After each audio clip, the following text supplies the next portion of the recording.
Whatever is about to happen is going to be worse than usual. I can see it in his eyes. Tonight they are pitch black, the wolf clawing just beneath the surface. He lunges, both hands clamping around my throat. Sparks fire at the edges of my vision as I claw at his wrists. His breath reeks of whiskey, hot and sour. I gag, but it's useless. He lifts me like I weigh nothing. I've been here before. Too many times. But never like this. The wall slams into my back, the crash stealing what little air I had left. Something sharp digs into me, shards from the bottle he broke earlier. Whiskey-soaked glass burns as it slices through my shirt. The pain almost pulls a scream out of me, but I bite it down. Screaming only makes him angrier. Get up, he snarls, yanking me by the hair. Glass grinds deeper into my back. My jaw rattles when his boot connects with it, metallic blood flooding my mouth. I know something snapped. Alpha Fenris has used me as his punching bag for years, but today his rage is different.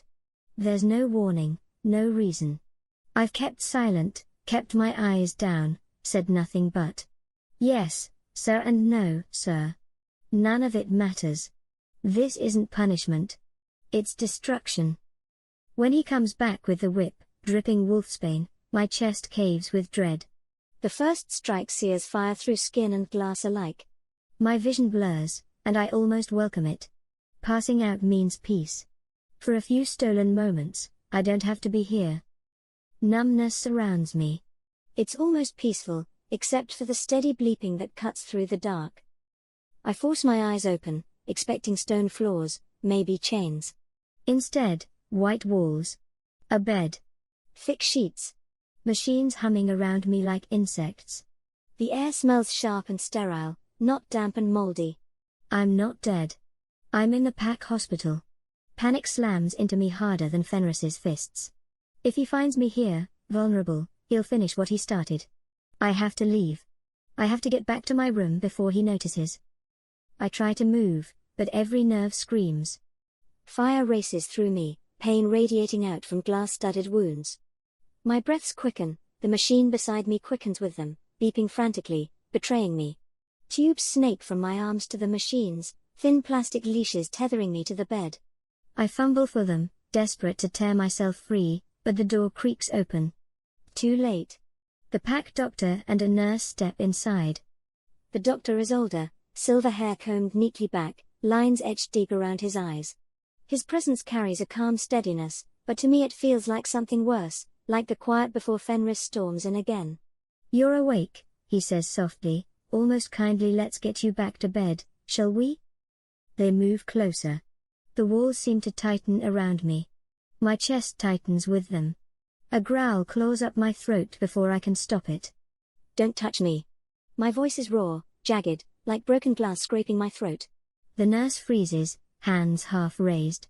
It's all right, Kaida, no one is going to hurt you here, we're trying to help. Help. The word sounds like a lie. Wolves don't help the weak. They use them. Break them. The doctor gestures to the bed. Just sit, you don't have to fight us. Let's get you some water. I hesitate, trembling, still half expecting a blow. The nurse passes me a cup with a straw. My hand shakes so badly water sloshes onto the sheets. The sip cools my shredded throat, but even that feels dangerous, like I'm swallowing glass. The doctor lowers himself into the chair beside me, calm eyes watching, as the nurse checks the machines. The beep of the monitor tracks every stutter of my heartbeat, every spike of fear, a constant reminder that I'm trapped here, caged, only this cage is painted white and called a hospital. The doctor tells me they had to pull glass from my back, reset ribs, and wire my jaw. You had wolfsbane in your blood. He adds, his voice even. We had to do a transfusion to clear it. You're lucky the wounds weren't more serious. Sure about that, I mutter, my throat rough. He doesn't laugh. He rarely does. Instead, he checks the folder in his lap. When breakfast wasn't served this morning, the pack went looking for you. They found you in your room. His eyes lift to mine, cautious but soft. Kaida, who did this to you? This is a crime that could be grounds for banishment from the pack. I can't answer him. I look at my hands, the bruises blooming across my knuckles, the blood still under my nails. My lips part, but nothing comes. If I tell him, what then? Do I really believe they'd banish Alpha Fenris? Not a chance. Better to play dumb. Better to survive. I don't know, I whisper. The lie hangs between us, heavy and sour. He studies me for a long moment before letting it go, flipping to another page. All right, let's move on. When do you turn 17? I blink. I don't know. His brow furrows. He glances at the nurse, then nods for her to leave.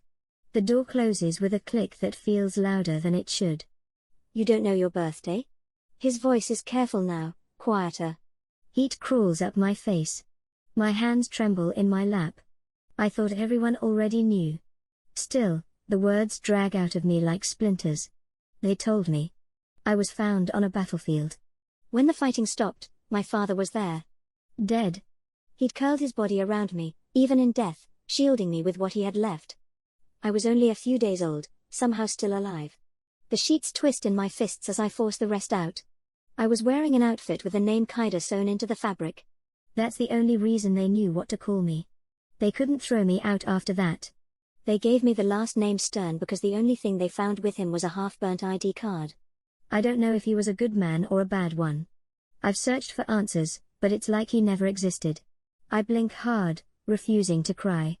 These aren't even my memories, just scraps of a story passed down. A story that feels more like someone else's dream than my own life. The doctor's eyes soften, grief carved into the lines of his face. You don't need to finish. He says gently. I know what happened to your father. My chest tightens. You do? Then why haven't you told me? But I swallow the words, because pushing for answers has never ended well. I keep going instead, because silence feels heavier. After that, Luna Alara raised me until I was old enough for school. Then she moved me into the room behind the dungeon. I've been there ever since. I don't know when my birthday is. No one's ever said. I guess I'm 16. My wolf hasn't woken yet. The doctor nods slowly, pity in his gaze. Pity burns worse than wolfsbane. He shuts the folder and slips the pen into his shirt pocket. I know you haven't had a chance to look in a mirror. When you do, you may notice you look different. Don't be alarmed. I've run every test I can. This isn't medical. Different. The word prickles across my skin. I nod stiffly. Yes, sir. The nurse returns. Her eyes catch on me, widen just slightly, and then dart away as if she's been caught staring. My stomach knots. Everyone sees something I don't. The doctor stands. Rest now. The nurse lingers just long enough to set a folded towel and a stack of clothes on the chair. Keep the gown on until you've healed. She murmurs, then follows him out. The door shuts. I'm alone again, except for the beep of the machine, the ache in my body, and the gnawing sense that whatever has changed in me, the whole pack already knows. And I'm still trapped. The hospital is quiet. Too quiet. The steady beep of the machine is the only sound I've had for hours, and instead of soothing, it presses on my chest like a ticking clock. A cage doesn't need iron bars, just four walls you can't leave and a silence too heavy to breathe in. It's strange, being treated gently for once. Food appears when I'm hungry, medicine when I'm in pain, soft words instead of sharp ones. It should feel safe, but it doesn't. I don't know what to do with kindness. It sits on my skin like something I'm not meant to wear. I stay in bed longer than I should, ignoring the clothes folded on the chair, ignoring the towel waiting for me. The nurse's stare earlier has lodged itself in my head, and I don't want to give her, or anyone, another reason to look at me. If I don't move, maybe nothing will change. But the air under the sheets grows sour with sweat. The sticky feel of dried blood won't let me rest. Sooner or later, I'll have to face myself. When I finally swing my legs out of bed, the cold floor sends a shiver up my spine. I carry the clothes to the bathroom without letting my gaze flick toward the mirror. I can't. Not yet. The tub is an old porcelain thing, but the water runs warm. I fill it halfway, afraid to hurt my back if I lower myself too far. When I slide in, the heat spreads over me, a slow sigh I didn't mean to let out. The water clouds almost instantly, grime, sweat, dried blood spiraling like smoke into the bath. I scrub until the skin of my arms is raw and the water is the color of rust. I drain it, scrub the tub clean, fill it again. The second bath is cleaner, but my hands keep shaking. I don't know if it's from exhaustion or dread. I wash my hair gently, wincing at the soreness near the stitches.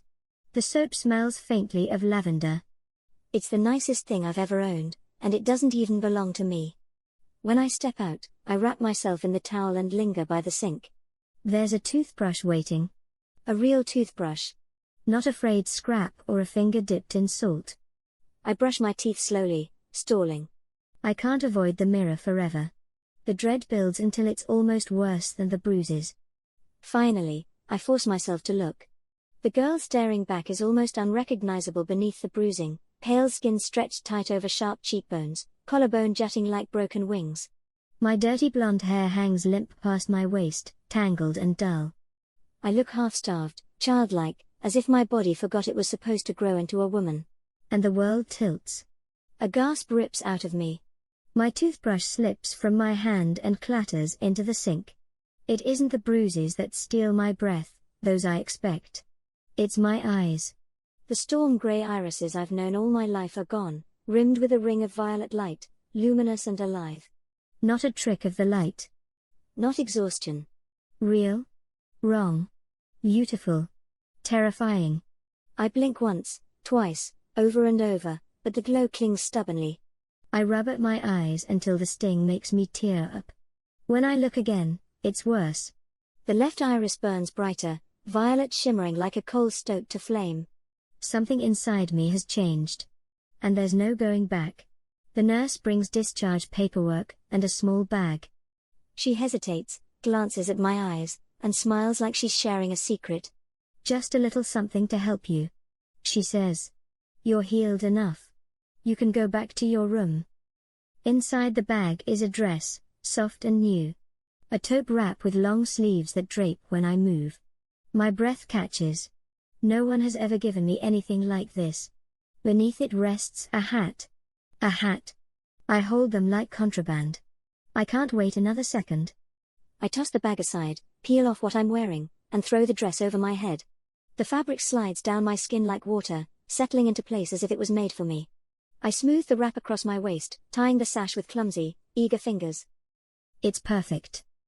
My pulse quickens as the nurse hands me another item. A hat. I lift the hat carefully, almost reverently, as if it might vanish if I'm too rough. The brim is wide and dramatic at the front. I grin as I twist my hair into a bun, then settle the hat over my head. I hurry to the mirror, heart thudding. For a moment I don't recognize the girl staring back. The dress falls gracefully, hiding the worst of my bruises, and the hat casts a playful shadow across my face. I turn side to side, unable to stop smiling. For once, I don't look like the broken, unwanted thing people whisper about. I look new. How do I look? I ask, spinning around for her. She giggles. You look wonderful, darling. Maybe she isn't bad after all. She gives me a hug and sends me on my way. I have another 2 hours before I need to start prepping for dinner. I decide to go and take my new clothes and hat to my room and clean up the mess down there. As I walk closer, something smells different. The hallway in the dungeon still reeks faintly of bleach, but when I push open the door and flick on the light, I freeze. The room stuns me into silence. The dim, empty space is gone. My lamp no longer perches precariously on a stack of old milk crates, it sits on a small white nightstand with a drawer and a neat little handle. A large bed dominates the room now, with a proper mattress dressed in crisp grey and turquoise sheets, a soft blanket folded neatly at the end, and 2 pillows that look far too luxurious to be mine. Against one wall, a simple desk with clean lines holds my schoolbooks, each one stacked neatly, alongside a brand new chair that doesn't wobble when I touch it. A small bookshelf stands nearby, its lower shelves already filled with notebooks and a couple of neatly folded throws. What stops me most are the walls. They aren't bare anymore, there are framed pictures of forests and mountains, soft sketches of wildflowers, even a small mirror hanging above the desk. A woven rug in muted grey stretches across the floor, warm against my bare feet. It feels lived in. Like someone wanted me to believe I actually belong here. I must be dreaming. I must have walked into the wrong room. Someone else lives here, but no one lives in this quarter, not behind the dungeon. I walk over and sit carefully on the bed as though it will disappear if I move too fast. It's like a cloud. The bedding smells fresh and new. As far as I know, the nurse must have come down here and tidied my room. How she could have done all this, I don't know. Surely, she'll get in trouble with the Alpha when he finds out. Then I remember, she doesn't know the Alpha hates me. I don't know how I'm going to explain this to him, but I won't tell on her. Not after she's tried to help me. I tuck my new clothes into the nightstand and hide the hospital bag under the mattress. Once I'm 17, I swear I'll leave. I'll find a pack that accepts a violet-eyed girl. For now, I write a clumsy thank you note to the doctor and the nurse, fold it, and tuck it into my pocket. I swivel in the chair and try to breathe steady. I hear a low cough. Instantly, I freeze. I hear 2 sets of footsteps coming down the hall outside my room. I smell Alpha Fenris's scent getting closer. I don't know the other scent. Instinctively, I scramble to the middle of the room just as they get to my doorway. He leans against the frame and crosses his arms. I could feel my whole body tremble as he stares at me. My eyes are glued to the ground. I do not want him to see my violet eyes. Can I help you, Alpha Fenris? That little stunt you pulled cost me a lot of money, and when you cost me money, you cost my whole family money. I am sorry, sir. I apologize. Although I have no idea what stunt he is talking about. I look up just enough to see Tarek, his son, standing in the doorway. He's taller than I remember, his frame broad and solid, but he doesn't seem to know what to do with all that size. His shoulders hunch as if he's trying to disappear into himself, his arms dangling awkwardly at his sides, too long and gangly for the rest of him. He doesn't fit the body he's grown into, and the uncertainty in his stance makes my chest tighten. Fresh tears spill down my cheeks. My arms shake so badly I can hardly keep them still. We grew up in the nursery, playing outside on summer days and sleeping in adjoining cots for years, just us two content in our little infant bubble. I haven't seen him since his mother shoved me into this room, and I'd always told myself he must have known, that he had to know I was down here. But looking at him now, I'm not so sure. His eyes dart over the space, then back to me. There's no cruelty in them, just confusion, maybe even shock. My stomach knots. He could run straight upstairs and tell everyone what he's found. Or maybe he won't. I can't tell which would be worse. Fenris's eyes sweep the room. Where did this furniture come from? Did you steal it? No, sir. I whisper. It was here when I came back from the hospital. I don't know who brought it. You owe me, Kaida. You and whoever turned your room into this comfortable space will pay me back. From now on, when you have no school, your job is to cook and clean. His voice drops into the alpha tone that brooks no argument. Those words crush something inside me.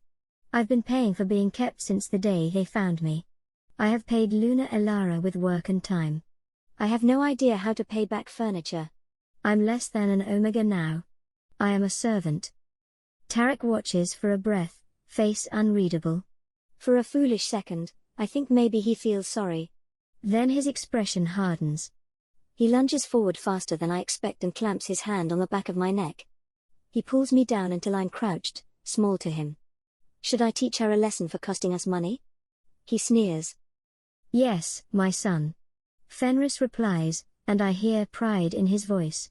Alpha is passing the torch of his cruelty down to his own son. But I know better, he will never stop. Tarek grip is iron.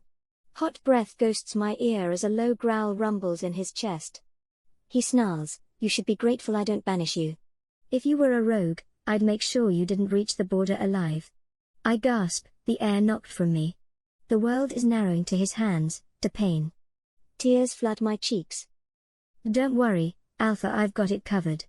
Tarek says, his voice hollow. I hear Alpha Fenris's footsteps echoing down the hallway of the dungeon. The door slams. Tarek releases my neck and kneels in front of me, his face contorted with anger. He grabs my shoulders, shaking me roughly. What did you do to make him so mad? I stiffen. My whole body shakes. My eyes make contact with his for a moment. He stands lifting me up with him, my feet dangle mid-air before he drops me down. I wobble but manage to keep standing. Please, moon goddess, don't let this happen. Just let me go. Tarek grabs my chin and forces me to look into his cold grey eyes. He looks at me in horror. What has happened to your eyes? He breathes. His fingers tremble against my face as though whatever he sees is burning him. Are you mixed blood or something? All I can manage is to shake my head no between sobs. As I shake my head, I feel him start to press his thumbs against my eyelids, obstructing my vision. Oh no, he's going to put my eyes out. I place my hands on top of his, trying to push him away. I hear myself screaming. No. Stop. Don't, please. For a heartbeat, everything stops. Not just in the way trauma makes the world feel slow, actually stops. Tarek's fingers are locked around me, but they don't tighten. His expression, anger twisted with confusion, is fixed in place, as if carved from stone. The droplets of water sliding down his forehead hang suspended, caught before they can splatter against the floor. Trembling, I pry his fingers from my face. My palms flatten against his chest. He does not flinch. He is suddenly statue still, rigid as stone. The shock steals my breath. I shove him with what little strength I have. His body remains immobile. The stillness wraps around me like cold silk. A thought, absurd and bright, flashes through me. Did the moon goddess hear me? Did she answer my prayer? I duck away from him, my shoulders brushing the wall as I move quickly, instinctively putting space between us. My feet scrape against the floor as I retreat several steps back, chest heaving. I spin in place, searching. Nothing moves. No one breathes. The world itself is holding still, waiting. My hands, the same bruised, battered hands I've always had, glow. Violet light crawls along my skin, bright and hot. For the smallest instant, I feel power humming through my veins. Then time lurches forward. Tarek jerks as if a tether snaps. He gags, grabs at his chest where my palms were, and a raw scream rips from him. He claws at his shirt, his body reddens under his hands, blistering as if seared. He stumbles back, smacking into the doorway, coughing. The smell of scorched fabric hangs in the air. I stare at him, frozen, my own hands trembling, faint traces of violet light still flickering at my fingertips. What happened? My eyes are wide, waiting for Tarek to retaliate.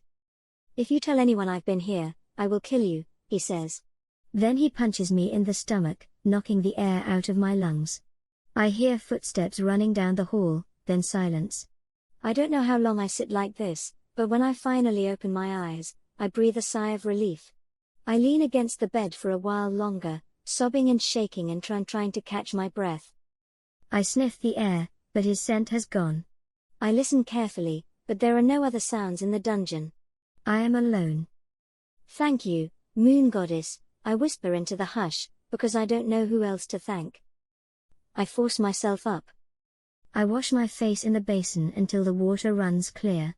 The mirror in the dim light shows a girl with a pair of eyes that still glow faintly in the gloom. I tug the hat down low and head for the kitchens. Dinner is a gauntlet. Alpha Fenris shoots me murderous looks, Tarek glares at me at every turn. I make sure to keep my eyes to the floor to avoid him seeing the color. It takes longer than usual to clean up because the kitchen was messed up during my absence. It's well after midnight before I flop down on my bed. I think to myself about my new situation and wallow in self-pity before I roll over and close my eyes. I'm almost asleep when I hear a woman's voice. Hello. I scramble to my feet, looking everywhere for who it could be. I'm the only one in the room. I peek around the hallway and look around, but no one is there. Hello? I whisper loudly down the hallway. Kaida, this is no way for a warrior to behave. Get yourself together. The voice chides. I realize the voice is coming from inside my head. Who are you? I ask hesitantly, worried that I've gone mad. I am the messenger of the moon goddess. I am the whisper of the moon, but I like you, so I'll let you call me Sylvie. Are you my angel? Sylvie will do. I hear her chuckle. You're a day too late. I say. Alpha just turned me into a slave less than 12 hours ago. I have no way to escape now. I feel tears welling up. Tell me everything, she whispers. I feel a sense of calm wash over me as I lay back down on the bed and explain everything to Sylvie, what the Alpha did, how Luna made me live in the dungeon. I sob through the whole thing. I am here now, Kaida, don't worry, you are a child of the moon goddess. She says. You are a warrior, which means that you are strong, you will get through this. Sylvie, earlier when my hands turned purple and burned Tarek, was that you? Sort of. She says. But I helped activate your power. I can explain more in time. Chapter 5. Over the next few days, I fall back into routine, waking early, cooking breakfast, scrubbing the kitchen and dining rooms, then starting dinner. Sylvie is always there, her easy optimism keeping me moving. She coaxes me into enjoying the moments we share while I cook. With her beside me, the work feels lighter, even pleasant. No one interrupts us, so we can talk freely, laugh, and let the hours slip by. By the time the meal is finished, I've created something people will actually enjoy. One afternoon I even discover a couple of recipe books shoved in the back of a cupboard. Sylvie urges me to try them, and before long I'm teaching myself new dishes, experimenting with techniques I never thought I'd attempt. Everything else in my life is miserable. Alpha Fenris allows the pack members to bully me and verbally mock me at every opportunity.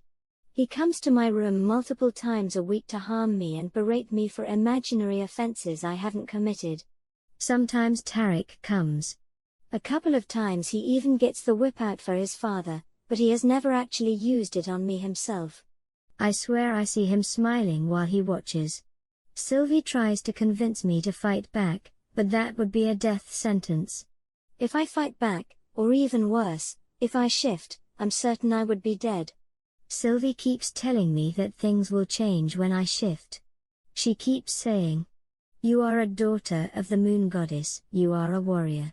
She is frustrated that I submit instead of fighting back. She is angry at me for keeping her secret and making her weaker. Kaida, you are not just a warrior, you are the child of the moon goddess, she is your mother. Sylvie insists. Okay, I don't know when I'll change, but I will try not to hold it, and I promise I will try. I say to satisfy her. We keep having the same argument about me being a child of the moon goddess. She doesn't understand the difference. She thinks the moon goddess is my mom in the literal sense of every word. Every day I am completely exhausted by the time I go back to my room. It's an even longer day if I'm visited by the Alpha. Sylvie has been the best friend I could ask for, but even she is becoming frustrated with me. She says she's getting weak from always supporting and pushing me. Chapter 6. One day, a pack member comes running up to me while I'm making lunch. He wants to see you in his office right away, he says. I drop what I was doing and hurry to the Alpha's office, knocking on the door quietly. Come in, he calls from inside. I push open the door and peek inside. Alpha, you asked for me? I say quietly. The easiest way to get away from his abuse is to use as few words as possible. He rises slowly, eyes narrowing. Come in, he growls. I rush inside and close the door behind me, my back pressed against the wall. Kaida, we have a delegation coming from the Dark Howlers pack next week, 20 wolves, all high-ranking members along with their mates, plus guards and security detail if all goes well. We'll be forming a pact with them. They must be treated with the utmost respect and courtesy. Bring lunches to the conference room every day and make formal dinners every night next week. Keep their pantries stocked and stay out of their way. Got it? Yes, sir. Now get out of my sight, he growls. I scramble out of the room as fast as possible. My mind is already churning with ideas by the time I reach the end of the hall. Special meals for the guests, pantry staples for the suites, the long list of groceries I'll need, it all tumbles together as I head toward George's office. He's the one who handles ordering, and the one whose approval I'll need for every dish that leaves my kitchen. I picture a few menus in my head: roasted herb chicken with lemon and garlic butter, Platters of spiced lamb skewers with cooling yogurt dip, bowls of creamy pumpkin soup topped with toasted seeds. For mornings, maybe baskets of fresh bread with honey and jams, fluffy omelets with chives, and pitchers of chilled fruit juice. Evenings could hold richer meals, braised short ribs with rosemary, trout wrapped in vine leaves, or delicate mushroom ravioli with sage cream. Drinks start lining themselves up in my imagination: sparkling elderflower cordial, mulled cider for the colder nights, mint tea served in glass cups that catch the light. A few indulgent wines too, if George approves the expense. And then the decorations, nothing extravagant, just little touches to make the meals feel like occasions. Bowls of fresh fruit on the tables, jars of wildflowers cut from the garden, candles in simple glass holders.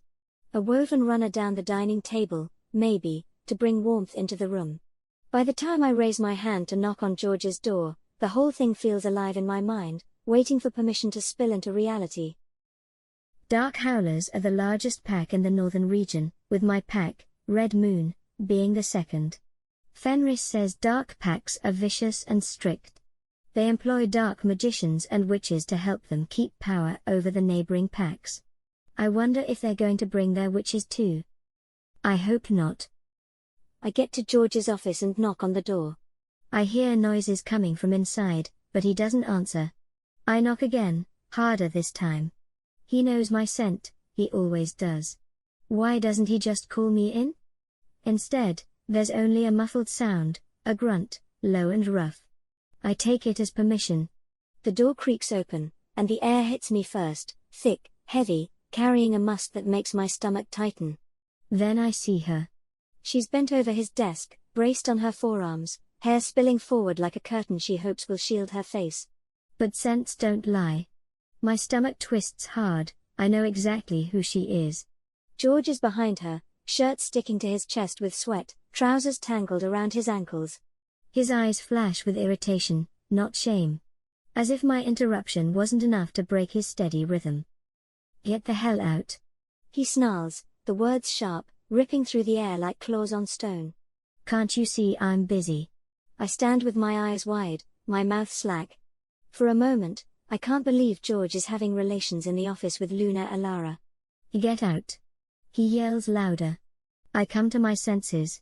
The door crashes shut behind me, rattling the frame. My feet slap against the tile as I tear through the hallway toward the kitchen. My chest burns, breath coming in short, uneven bursts. Sweat slicks my forehead, dripping into my eyes. If anyone finds out what I just saw, I'm done. Sylvie, I'm finished, I say. Sylvie thinks it's hilarious. She laughs in my head, chuckling as I prepare the food, trying to erase the scene from my mind. I'm setting the platters out when George barrels in. His arm slams across my chest, pinning me hard to the wall. I don't even get a word out before his fist connects. White heat, then the crunch, sharp and wet. My head snaps back, and the wall bites into my shoulders. Blood floods my mouth. I slide down, dizzy, the floor tilting under me. You didn't see anything, he growls. I could feel his claws extend around my neck, drawing blood. You understand, you little monster? I'm frozen, every instinct screaming, but nothing moves. The room tilts, slipping out from under me. My vision blurs, and I blink hard, trying to catch hold of something solid. But it's like I'm watching through glass, someone else behind my eyes, steering. Let her go. The voice comes from me, but it's Sylvie. Her voice booms, the sound almost ethereal. The dishes on the counter shake. I watch helplessly as my hands glow violet and grab George's wrists. His eyes widen and he starts howling in pain. A sizzling sound comes from where my hands connect with his skin. He quickly releases my neck, and we both fall to the ground. How are you doing that? He asks. I stand up, feeling much taller than my 5-foot frame. Sylvie's voice booms out of my mouth. I am a warrior child of the moon goddess, and if you tell anyone what has happened here today, I will make you suffer. George scoots back on his backside, his eyes wide, then clambers up and runs away as fast as he can. Suddenly, I come back to my normal state of mind. I fall back to the ground, exhausted. My hands are no longer glowing, but they feel like they're full of static electricity. Sylvie, what was that? I stutter. I couldn't help it, she says he was threatening you. Why were my hands glowing? That's not normal. Kaida, she says, we've been through this. You are the child of the moon goddess. You are special. There is more to you. After you shift for the first time, you will see. Until then, I'm not strong enough to show you everything. Besides, it isn't like I hurt him badly, his wolf will heal him before he's back in his office. Wait, do you mean the moon goddess is my actual mum? Not just like the mother of all wolves because she created us gazillions of years ago? Finally, she gets it, she mutters. I snap my nose back into position and feel the healing start straight away, but I know my face is going to be bruised for a couple of days. I put my hat back on my head, tilting it low, then resume setting out the platters, keen to leave the room as soon as possible. Okay, so if you are able to do that to George, how come you can't do that to the Alpha or Tarek? I mutter. I think what happened before was different, I wasn't fully in control. Sylvie says. I remember the fly sitting motionless midair, I remember burning Tarek's skin. She sighs. I can't go against what he says, he is the Alpha, and he is his son, so I can't attack them. I concede. I don't want to argue with her. I'm just trying to figure out the rules here. I mean, this is uncharted territory. Once all the platters are out, I make a list of all the extra supplies I need and put it into the box hanging outside George's office, that way I don't have to face him again. Chapter 7. The clatter of dishes and the hiss of boiling water fill the kitchen, drowning out everything else. I shift a platter onto the counter, only to freeze. The warmth of breath brushes the back of my neck. I whirl, nearly colliding with Tarek's chest, his shadow looming far too close. How can I help you? I say, fighting to keep my voice steady. Kaida, I just wanted to say that when I'm in control of the pack, you won't be treated the way you are now. His chest presses into me. Tarek, please stop. I put my hands up and push lightly against him to move away, but he's stronger than me and doesn't budge. I see the way my dad treats you. He says. You never complain, you just take it. He moves closer, breathing deeply until he's pressing himself hard against me. I bet you like it when he does that, don't you? What? No. Did I hear him right? Tarek, I do not enjoy what your father does to me. I whisper. I can feel tears sting in the corner of my eyes as he slips his arm around my waist. Don't lie to me. He says. Kaida, I can't deny your scent does something to me. The way you beg before my father hurts you, it turns me on. It makes me so crazy. I think about what we can do when we are alone. I can't wait to get my hands on you. I want to hear you moan with pleasure when I am with you. I want you on your knees so I can whip you myself. I want you to be mine, Kaida. I want to turn the dungeon into our playroom, just for us alone. He nuzzles against my neck, right below my ear, making me cringe. I don't have any way to get away from him. I can feel his fingers trail down my back, cupping my rear, lifting me up. Are you insane? I push hard against him, but he's too strong. He doesn't budge.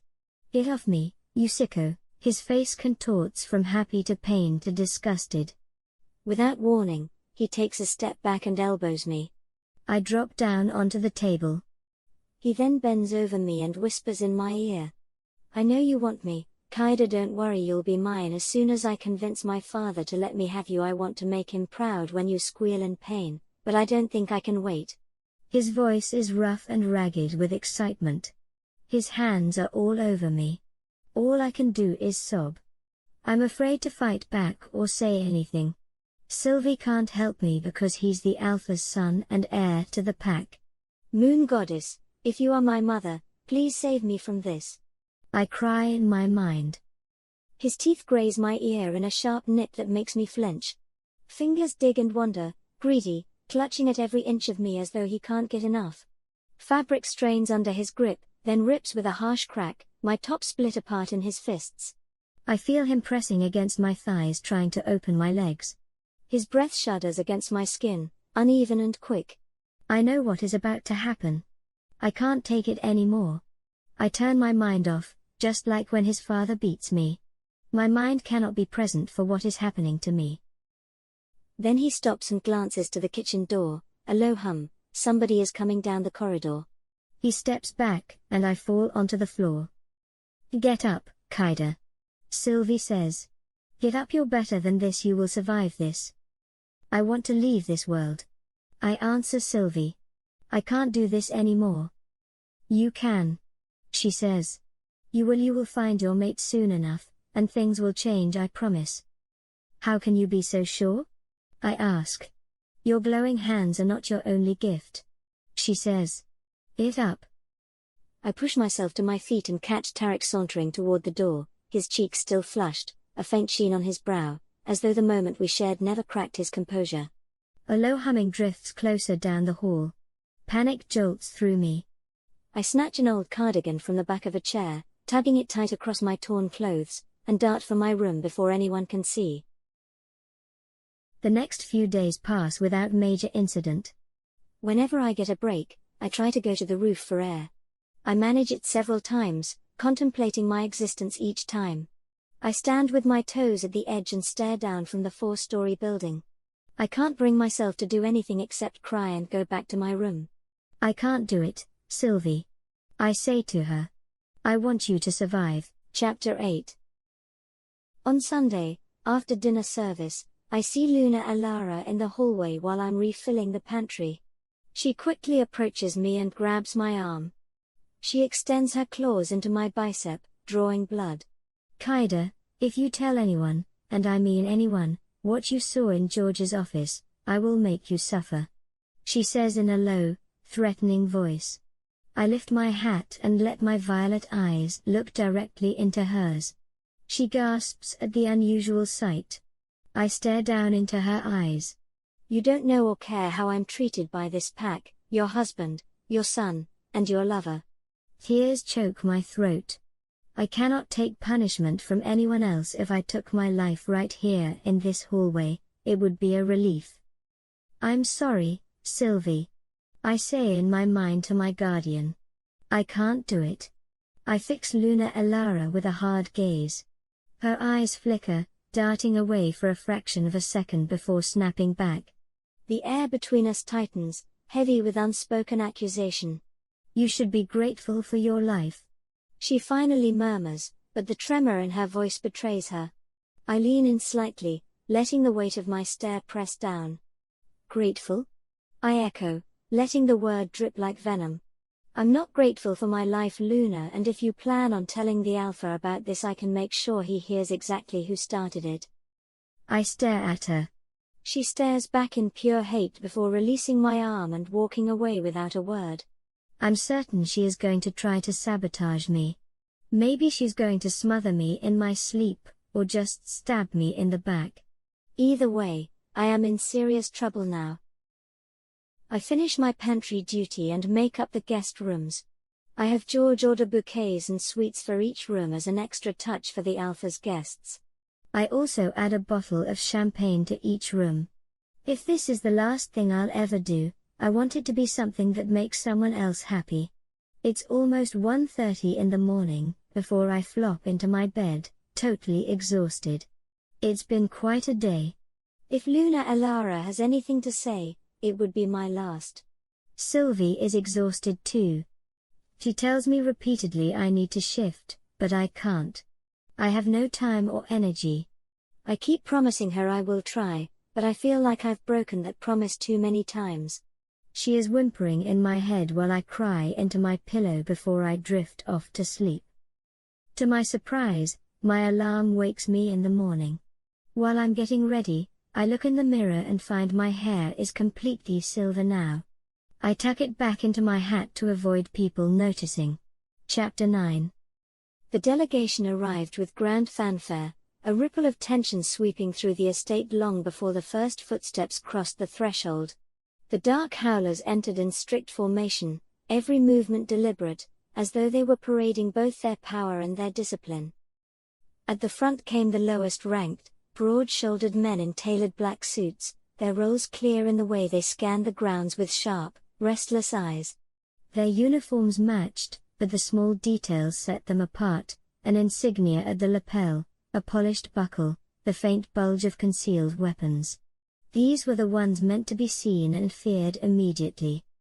Behind them followed the mid-ranked wolves, taller and harder looking, their muscle packed beneath shirts that strained at the seams.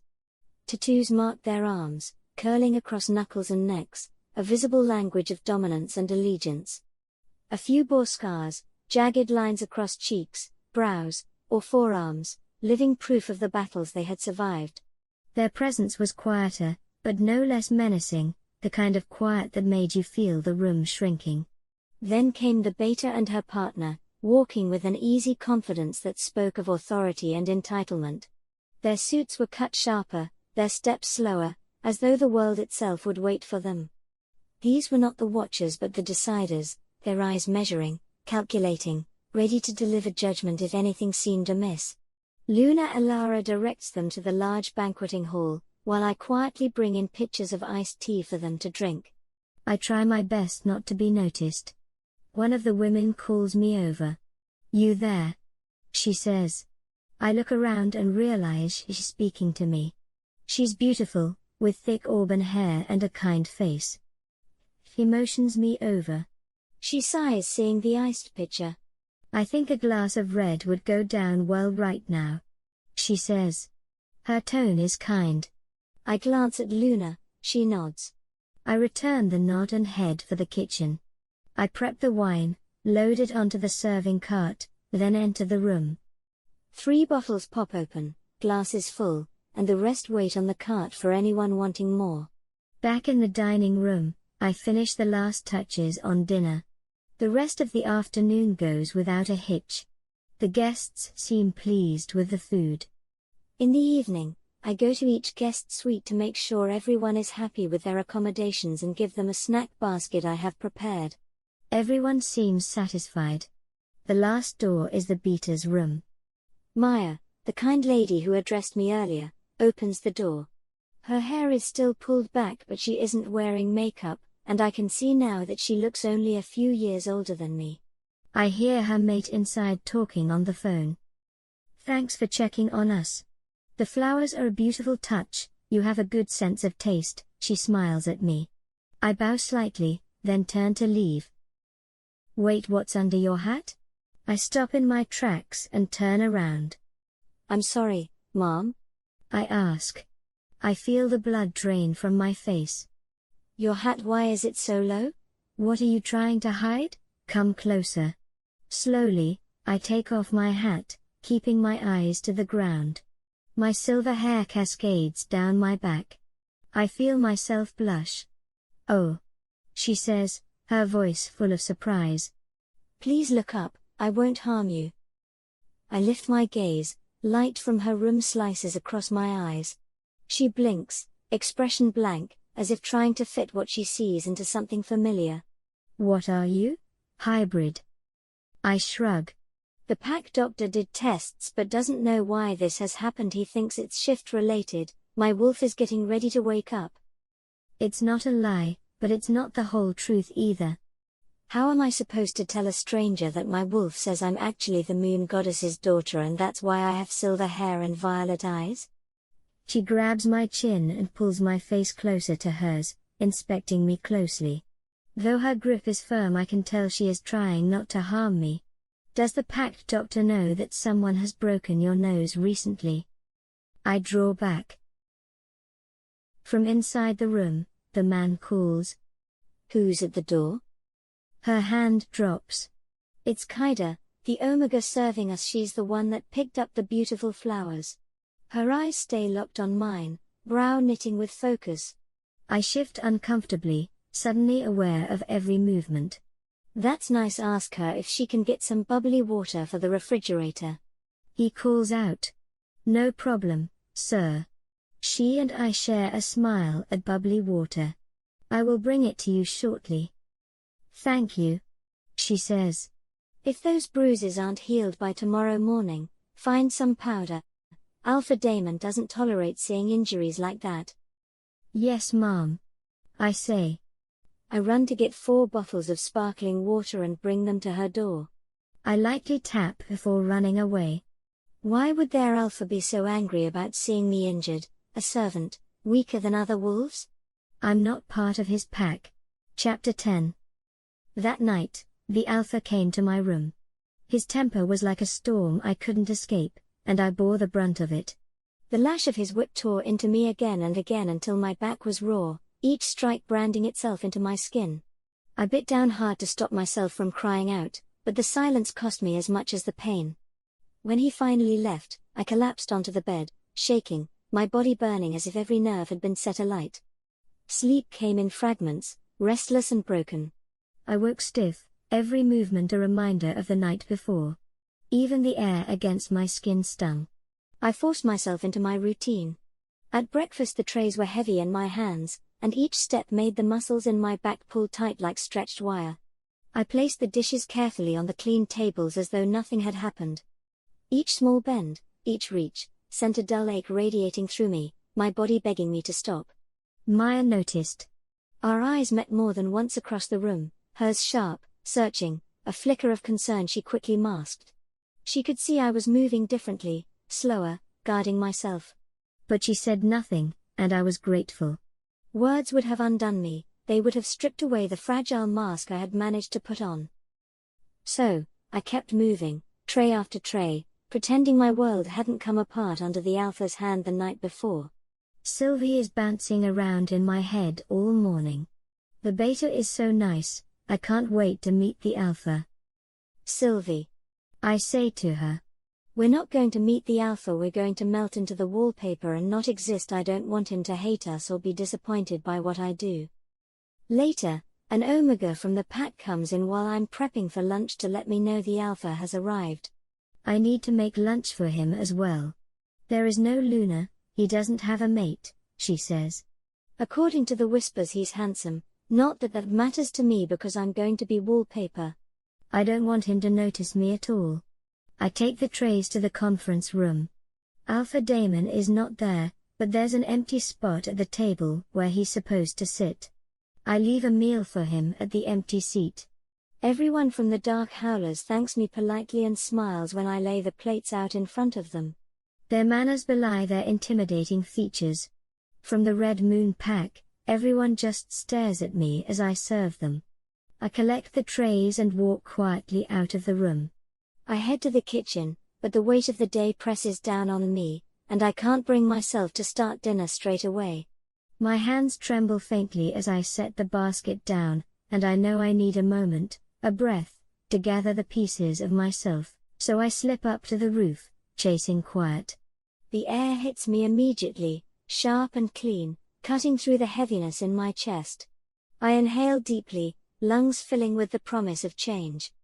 Winter is coming, I can taste it on the breeze, a crisp edge like iron and pine that makes me shiver even before the chill fully settles in. For the first time all day, I feel almost steady. My gaze drifts outward, over the stone walls and down the winding road that leads to the castle. That's when I see him. A figure in the distance, moving with a measured stride, purposeful and unhurried. Even at this distance, something about him stands out, the way he seems to command the space around him. He's tall, broad in the shoulders, his dark hair catching the fading light. The cut of his suit is sharp, almost too perfect for the rugged land surrounding us, as though the world itself has to adjust to make room for him.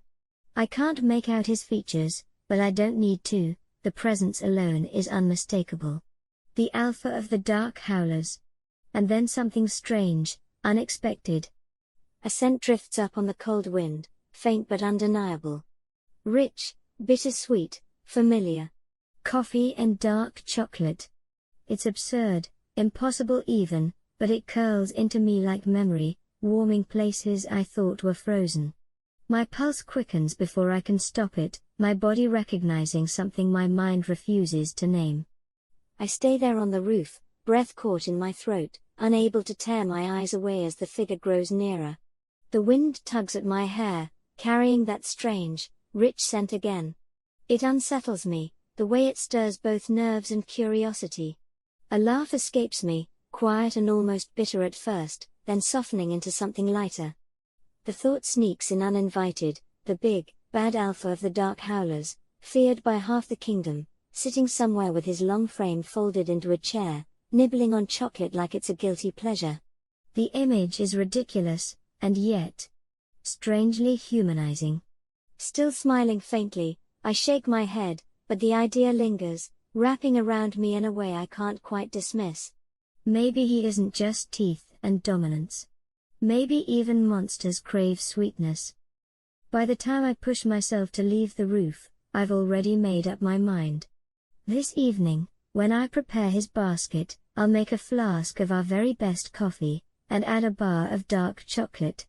A small, secret defiance. Or maybe a peace offering. Either way, I know it will mean more to me than it ever could to him. The kitchen smells of roasted meat and herbs.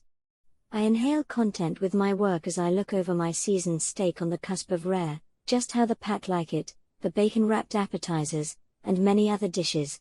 Fortunately, this evening I have helpers in the kitchen and servers for the dining room, so less to worry about.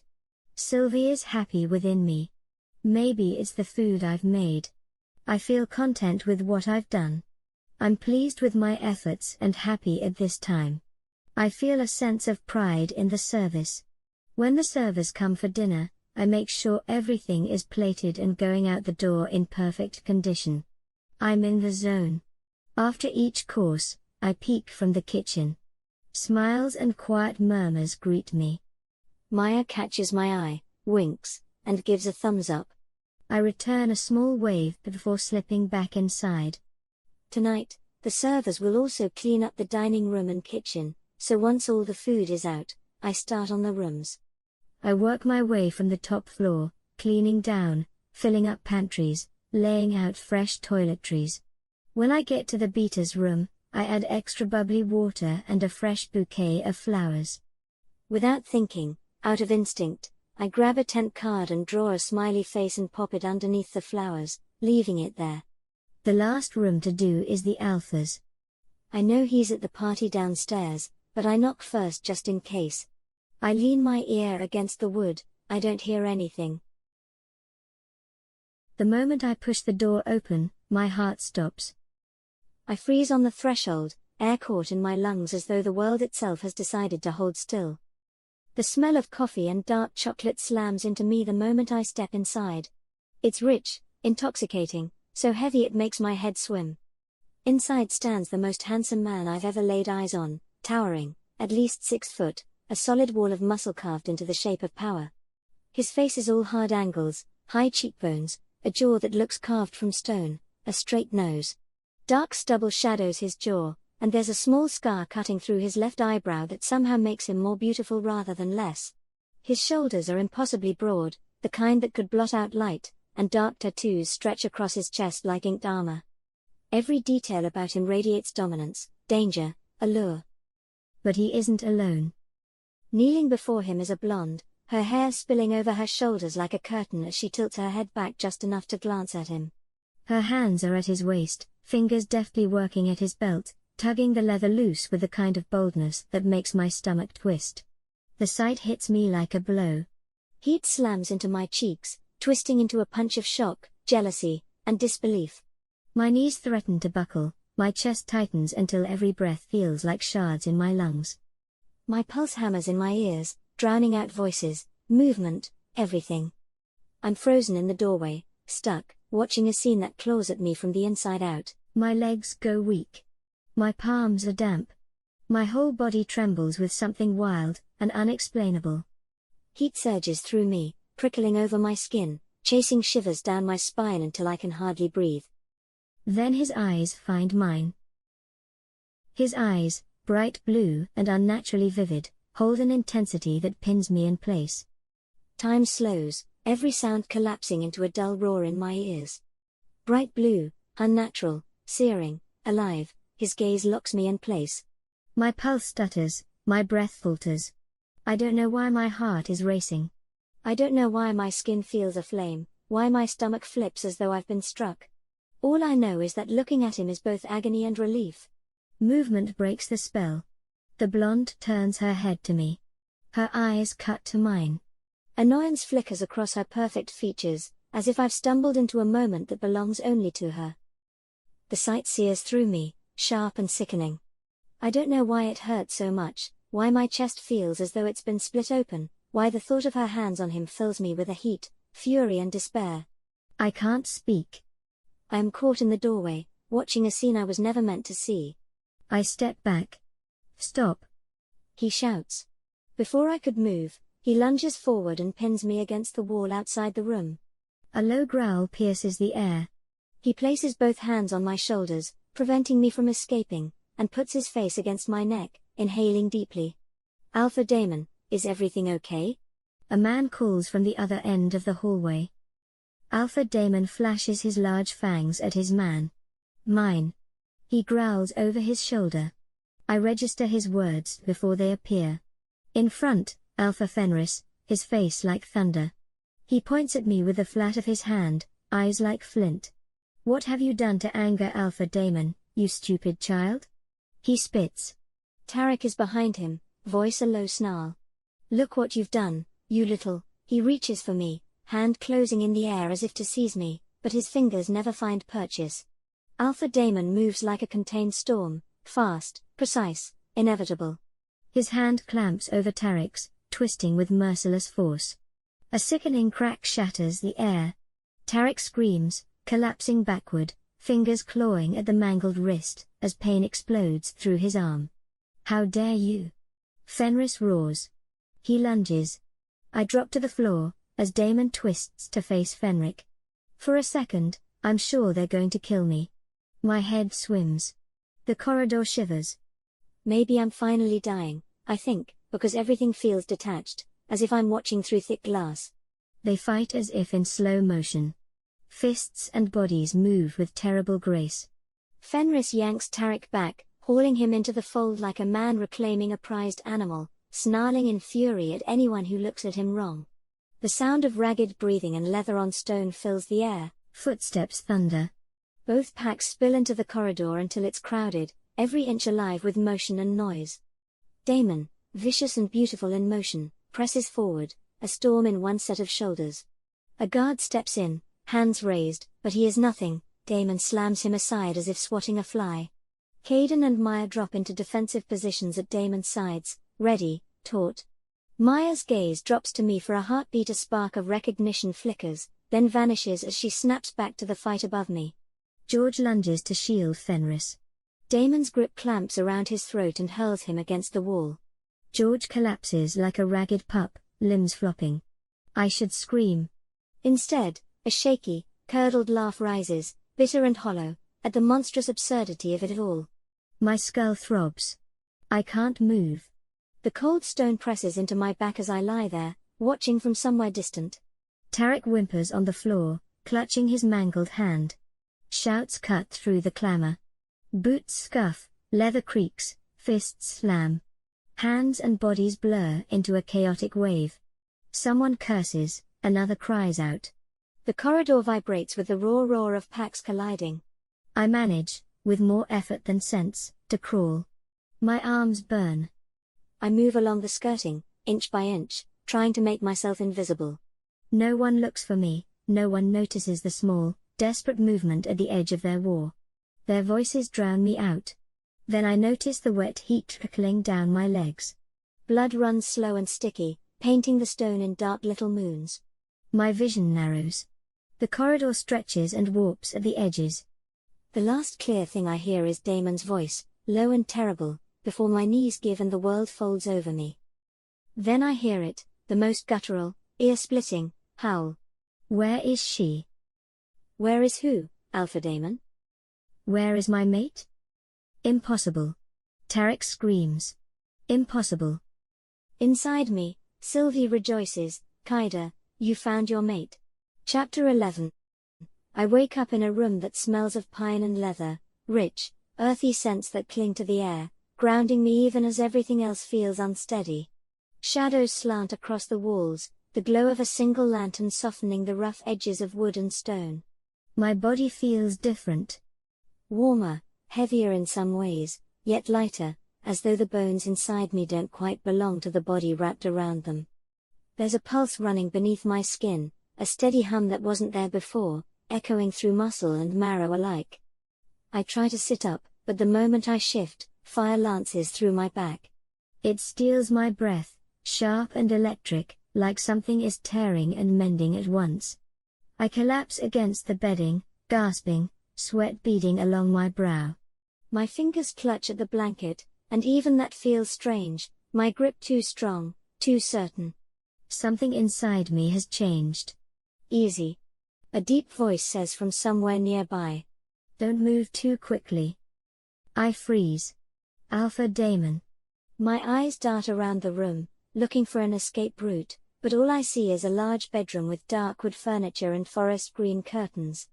Definitely not the Pack Hospital. Where am I? My voice comes out as a whisper. My room in the Dark Howler's estate. He steps into my line of sight, and I have to catch my breath. Even in the dim light, he's stunning.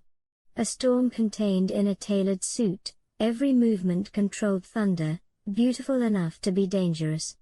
Those piercing blue eyes that seem to see right through me. His features are softer in the dim light, the hard lines of his face relaxed. His smile tilts just slightly, gentle and unguarded, like sunlight slipping through clouds. You've been unconscious for 2 days. 2 days? I try to remember what happened after I saw him in his room, but everything is fuzzy. The fight in the hallway, blood on the floor, that terrible howl. Mate, Sylvie whispers in my head, and I feel her stirring more actively than she ever has before. Our mate found us. I can't deal with this right now. I swing my legs over the side of the bed, ignoring the pain, and try to stand. I need to go back. Alpha Fenris will be furious if I don't make breakfast. Like hell. Daemon's voice is a low growl. He doesn't move toward me, but I can feel the power radiating from him.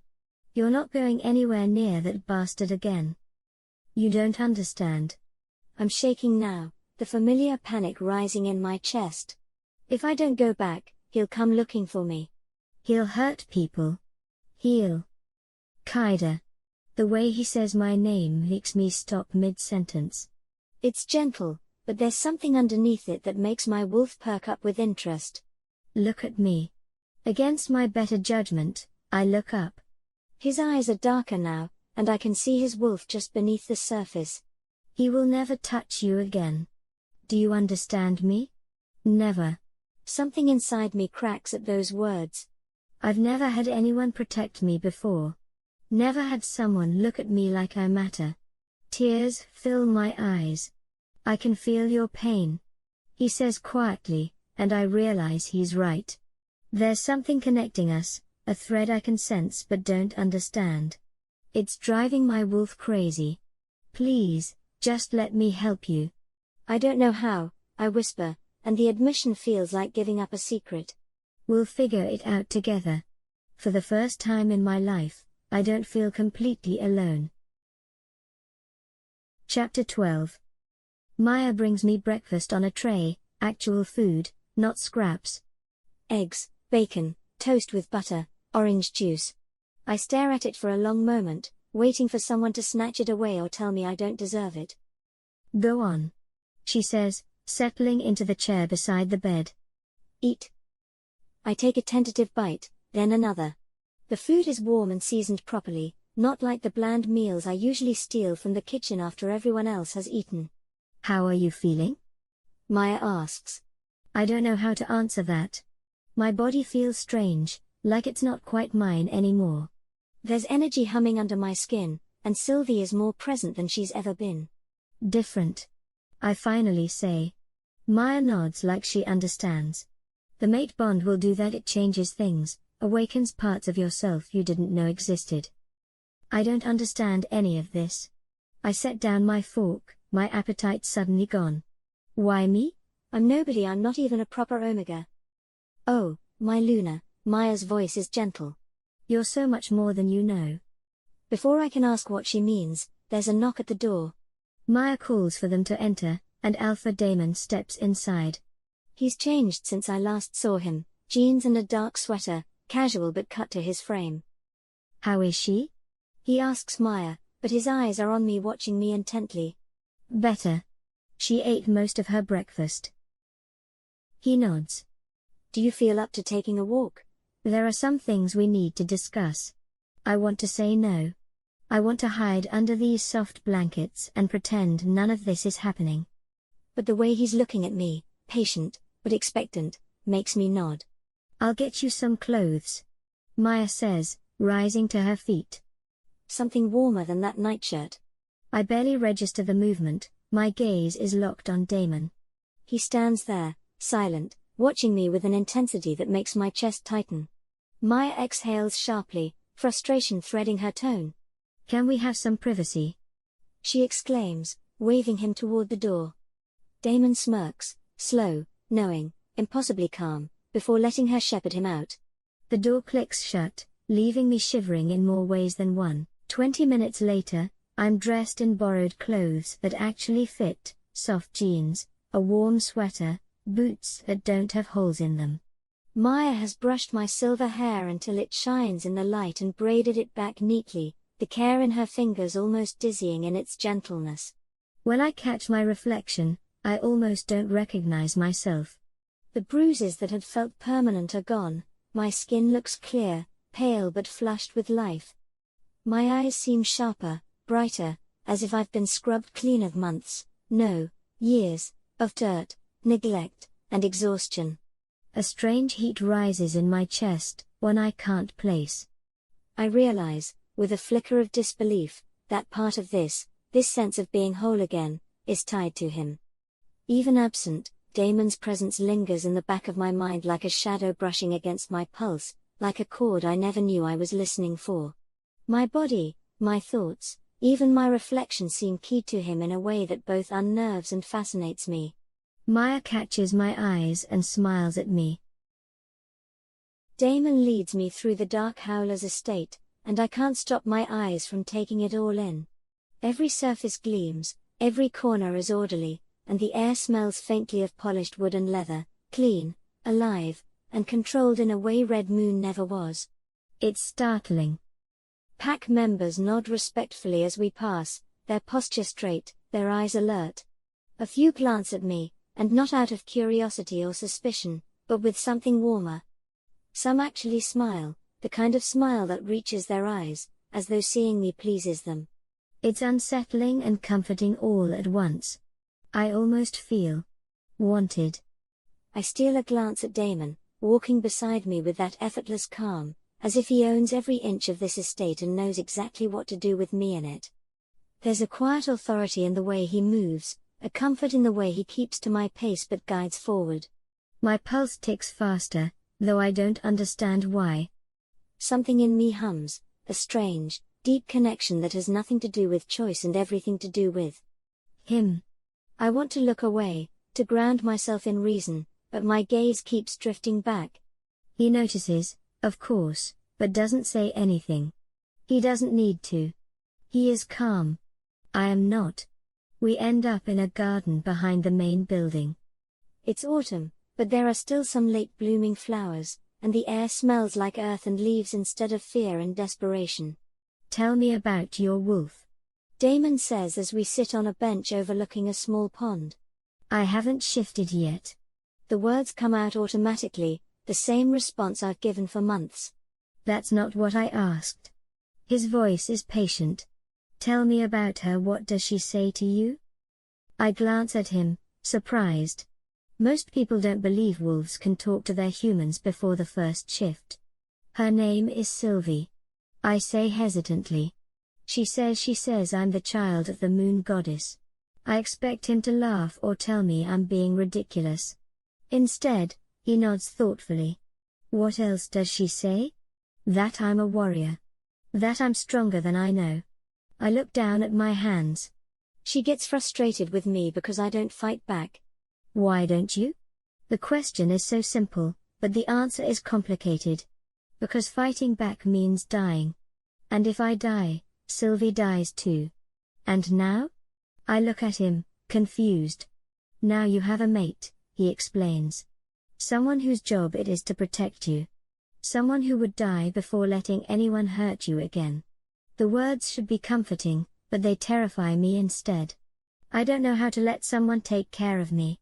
Neither do I, he says, then we'll learn that together. Something shifts in the air between us, and I feel Sylvie stirring restlessly. She wants to meet your wolf, I say without thinking. Damon's eyes flash, and for a moment, I see something wild and powerful looking back at me. Tell her my wolf is very eager to meet her as well. The energy under my skin is building now, becoming impossible to ignore. My hands start to tingle, and I see that familiar purple glow beginning to emerge. Kaida, Damon says, and his voice sounds different, deeper, rougher. I think it's time. Time for what? To shift. The word hits me like a physical blow. I can't. I don't know how. What if? What if you're magnificent? He interrupts. What if you're everything Sylvie says you are? The purple glow around my hands grows brighter with every second, tendrils of light licking the air like restless fire. Deep inside me, I feel a pressure building, a dam straining against the surge of something I don't fully understand. I'm scared. I whisper, voice trembling, barely loud enough to reach my own ears. I know, he says softly, calm but steady. He reaches toward me slowly, deliberately, giving me the chance to pull away. My instinct screams at me, everyone else burns when I touch them, but something in the set of his shoulders, the quiet in his gaze, roots me in place. I let him take my hands in his. The instant our skin meets, electricity courses through both of us, sharp and alive. But unlike with anyone else, the glow doesn't sear him. His hands are warm, solid, grounding, and my fear, my panic, melts just enough to make me inhale again. I won't let anything happen to you. He murmurs, the words carrying weight, promise, and something I can't name. My fingers tingle, the light pulsing in rhythm with my heartbeat. For the first time, I realize, with him, my power doesn't hurt. With him, I'm not dangerous. With him, I feel connected, as if a piece of me has finally found its place, even though I don't understand why. The purple glow dims slightly, not entirely, but enough that I can breathe again. I stare at him, at the calm, unshakable presence that somehow makes the impossible feel safe, and a shiver runs down my spine, not from fear, but from something far deeper. The dam breaks. The shift is nothing like I imagined. Instead of pain, there's a rush of power that makes my entire body sing. One moment I'm sitting on the bench in borrowed clothes, and the next I'm standing on four legs, looking at the world through different eyes. I'm bigger than I expected. I see my reflection in the pond. My fur is silver white, almost luminescent in the afternoon sun. There are markings along my sides that look like they're made of starlight, patterns that shift and shimmer when I move. Beautiful. Damon breathed the word like a confession, reverent and low. Absolutely beautiful. Sylvie is ecstatic in my mind, stronger and clearer than she's ever been. Finally. She says. Do you see, Kaida? Do you see what we really are? I pad over to the pond to better look at my reflection. My eyes are the same violet color, but they seem to glow from within. The markings on my fur pulse gently, like a heartbeat made of light. This is impossible, the thought sparks sharp in my mind, but even as it forms, I know it's true. Not impossible. Damon answers, and the shock cuts deeper. In this form, he hears me. Just rare. Very, very rare. The air shifts as he transforms. His wolf rises, massive, towering, easily twice the size of any natural beast I've seen. Jet black fur ripples over him, swallowing the light, shadows sliding across muscle like liquid steel. Molten gold eyes burn through the darkness of his coat, locking on me, pinning me in place. His breath comes in low, rumbling huffs, each curl of vapor coiling in the chilled air like smoke.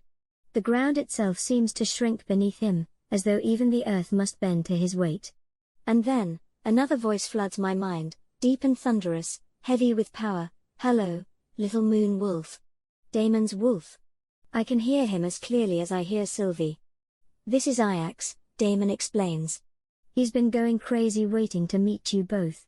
Tell him we're pleased to meet him, Sylvie purrs, and I'm surprised by how confident she sounds now. We spend the next hour in the garden, Iax teaching me how to use my enhanced senses. The world is so much more vivid as a wolf. I can smell individual pack members throughout the estate, can hear conversations happening buildings away. But what surprises me most is how safe I feel. For the first time in my life, I'm not constantly looking over my shoulder, waiting for the next blow to fall. When I finally shift back to human form, the cold air cuts across my skin and heat floods my face. Maya is already there, stepping forward with a folded dress draped over her arms and a knowing smile tugging at her lips. She pauses, eyes widening slightly. Kaida. You look different. Her gaze travels from my face down. Your hair, it's pure silver now, not that dull blonde. And you're filling out. Finally. A gentle smile. Your wolf has nourished you. Damon, of course, doesn't bother with such modesty. He stands tall, broad shoulders unbowed, completely at ease in his bare skin as if the world itself should look away before he ever would. Against my better judgment, my eyes flick toward him. Just for a heartbeat. The sight makes my stomach twist, something equal parts awe and panic, and I jerk my head away before he can catch me looking. My gaze locks on Maya instead, her calm, knowing smile a lifeline. How do you feel? She asks, her voice gentle but edged with expectation. Different. Stronger. My words are rushed, uneven. I clutch at the dress, grateful for something to hide behind. But also confused. I don't understand what's happening to me. You will, Maya says, her voice warm but firm. This should have been your parents' place, and in their place you're Luna. It isn't your fault. But I'll be here, I'll teach you everything you need to know, step by step. You don't have to face this alone. Her gaze lingers on Damon, steady as stone. And you, she adds, softening the rebuke with the faintest smile, will have to be patient. I glance between them and see it clearly, though she is his beta, their bond runs deeper. In this moment, she doesn't sound like his second-in-command at all, but like a mother reminding her son to mind himself. As we walk back to the house, I flex my fingers. Silver-violet light pulsed faintly from my palms. Do you too have this? I asked, holding up my hands. The glow? They both look at my hands and then glance at each other. A silent conversation, quick but heavy. My throat tightened. So that's a no, I mutter. Maya gave me a sidelong look. It's not like that. Tell me what happens when you, glow. I hesitate, the words heavy on my tongue. I can burn things. When I'm angry, it just happens. And I can see into people, like their souls are laid bare. And the light, I clench my fists, the glow flaring brighter. It feels like it could rip me apart if I lose control. We walk through the garden, the afternoon air settles around us. I watch a hawk flying above us, but no one speaks. Questions curl on my tongue and die there. Damon's hand brushes mine, brief, deliberate, a spark of contact in the quiet, heavy with everything we're not saying. Finally Maya speaks, calm and firm. That's enough power testing for one day. Your wolf just came online and you're running on fumes. Tomorrow we'll figure out what you can do, today we make sure you don't collapse.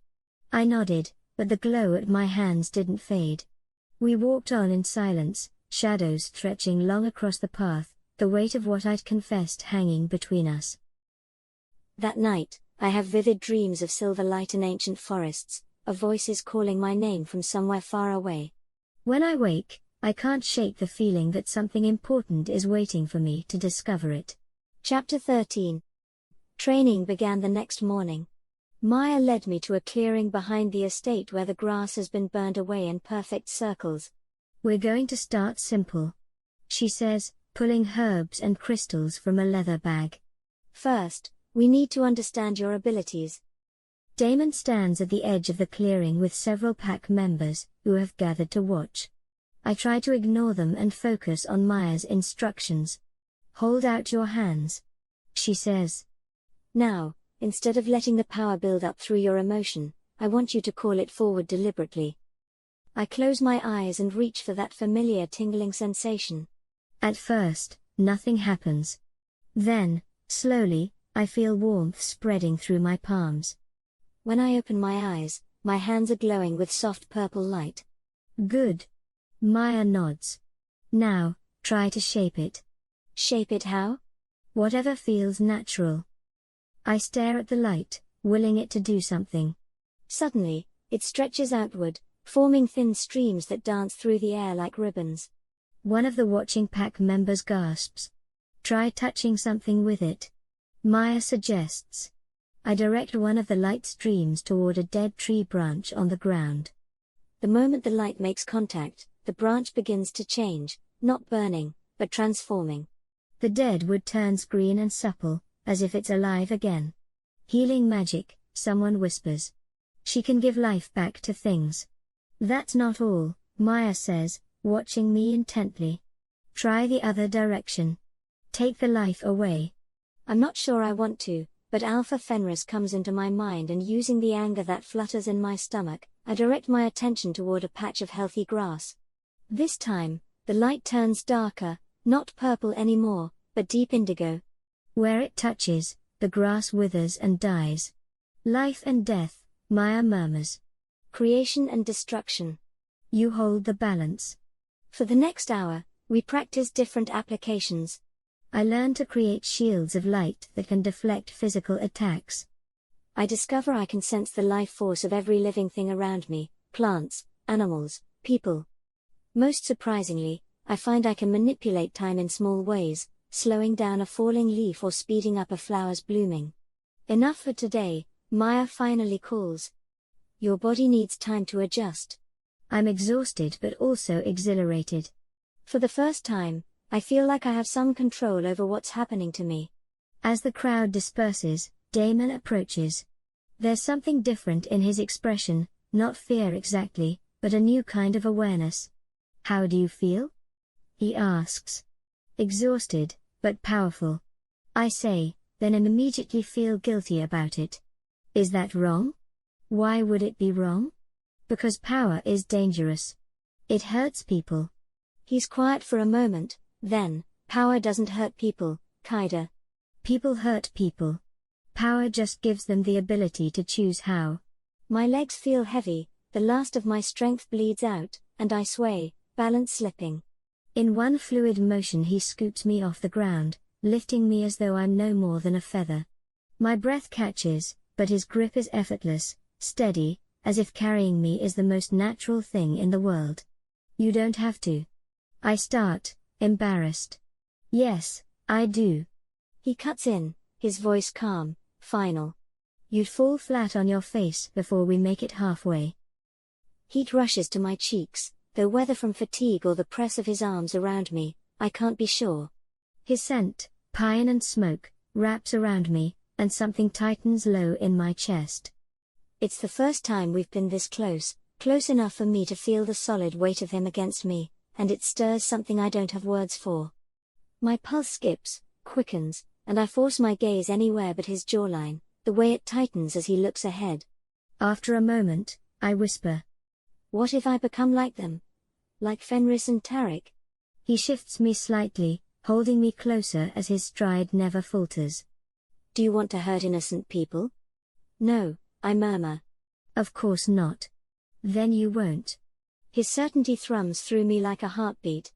Real monsters don't lie awake worrying about turning into monsters, Kaida. They just are. The air brushes my face, cool against the heat of his chest. My fingers curl into the fabric at his shoulder without thinking. I press my cheek against him, eyes closing, following the steady rhythm of his steps. That evening, we have dinner with the entire pack, my first meal at the high table instead of cowering in the kitchen.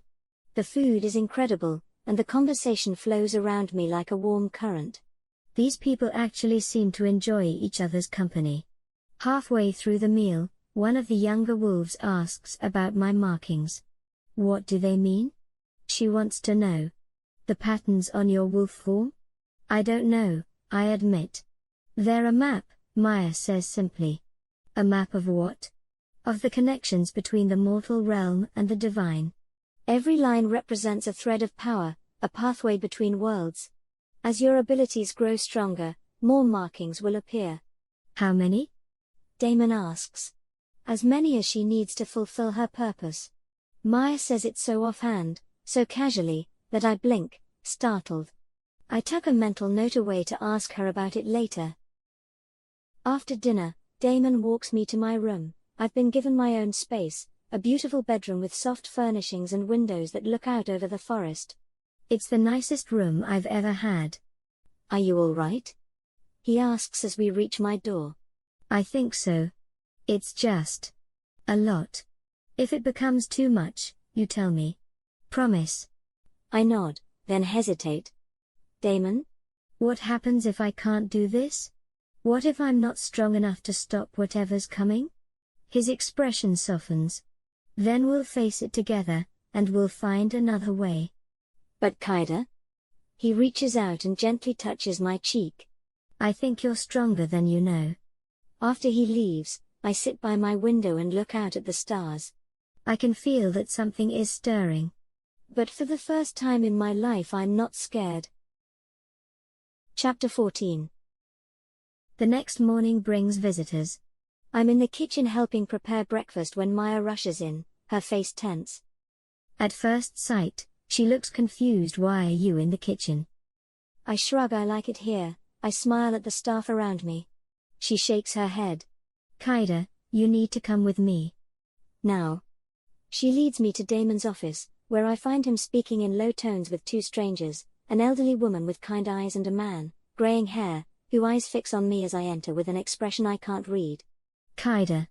Damon says when he sees me, I'd like you to meet Sarah and Thomas. They knew your father. My heart stops. What? The woman, Sarah, steps forward with tears in her eyes. Oh, child. You look just like him. I don't understand. How did you know my father? We worked with him, Thomas explains. We were all part of the same network, guardians tasked with protecting the moon goddess's bloodlines. Sarah pulls out a worn photograph and hands it to me. It shows a group of people around a campfire, all wearing pendants I recognize, the same symbol that was embroidered on the blanket I was found in. That's Brian, she points to a young man with dark hair and gentle eyes. He's holding a baby with silver hair.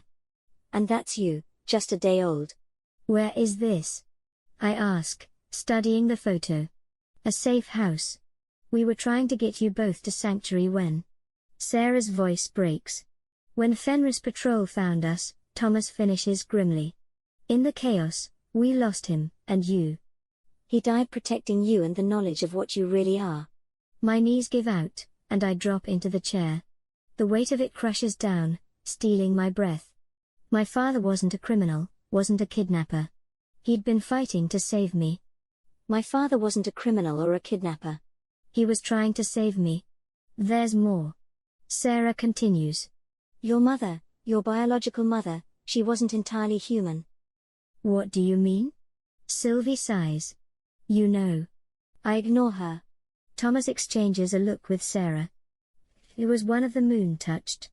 A being of pure divine energy who took mortal form to bear the moon goddess's chosen child. She died in childbirth, Sarah explains gently. Mortal bodies aren't meant to carry that much power. But before she passed, she made Brian promise to keep you safe until you were old enough to understand your destiny.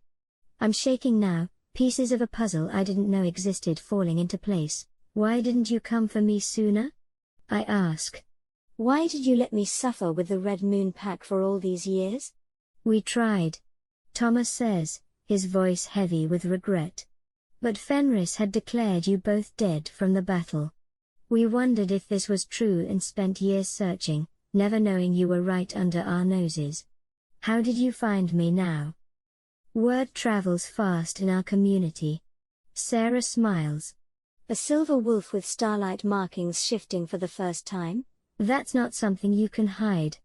Damon, who has been quiet throughout this revelation, finally speaks. What about the threats you mentioned? The dangers coming? Thomas's expression darkens. There are forces that would rather see people like Kaida destroyed than allow them to fulfill their purpose. Ancient enemies that profit from keeping the supernatural community divided and afraid. What kind of forces? The kind that whisper in shadows, Sarah says quietly.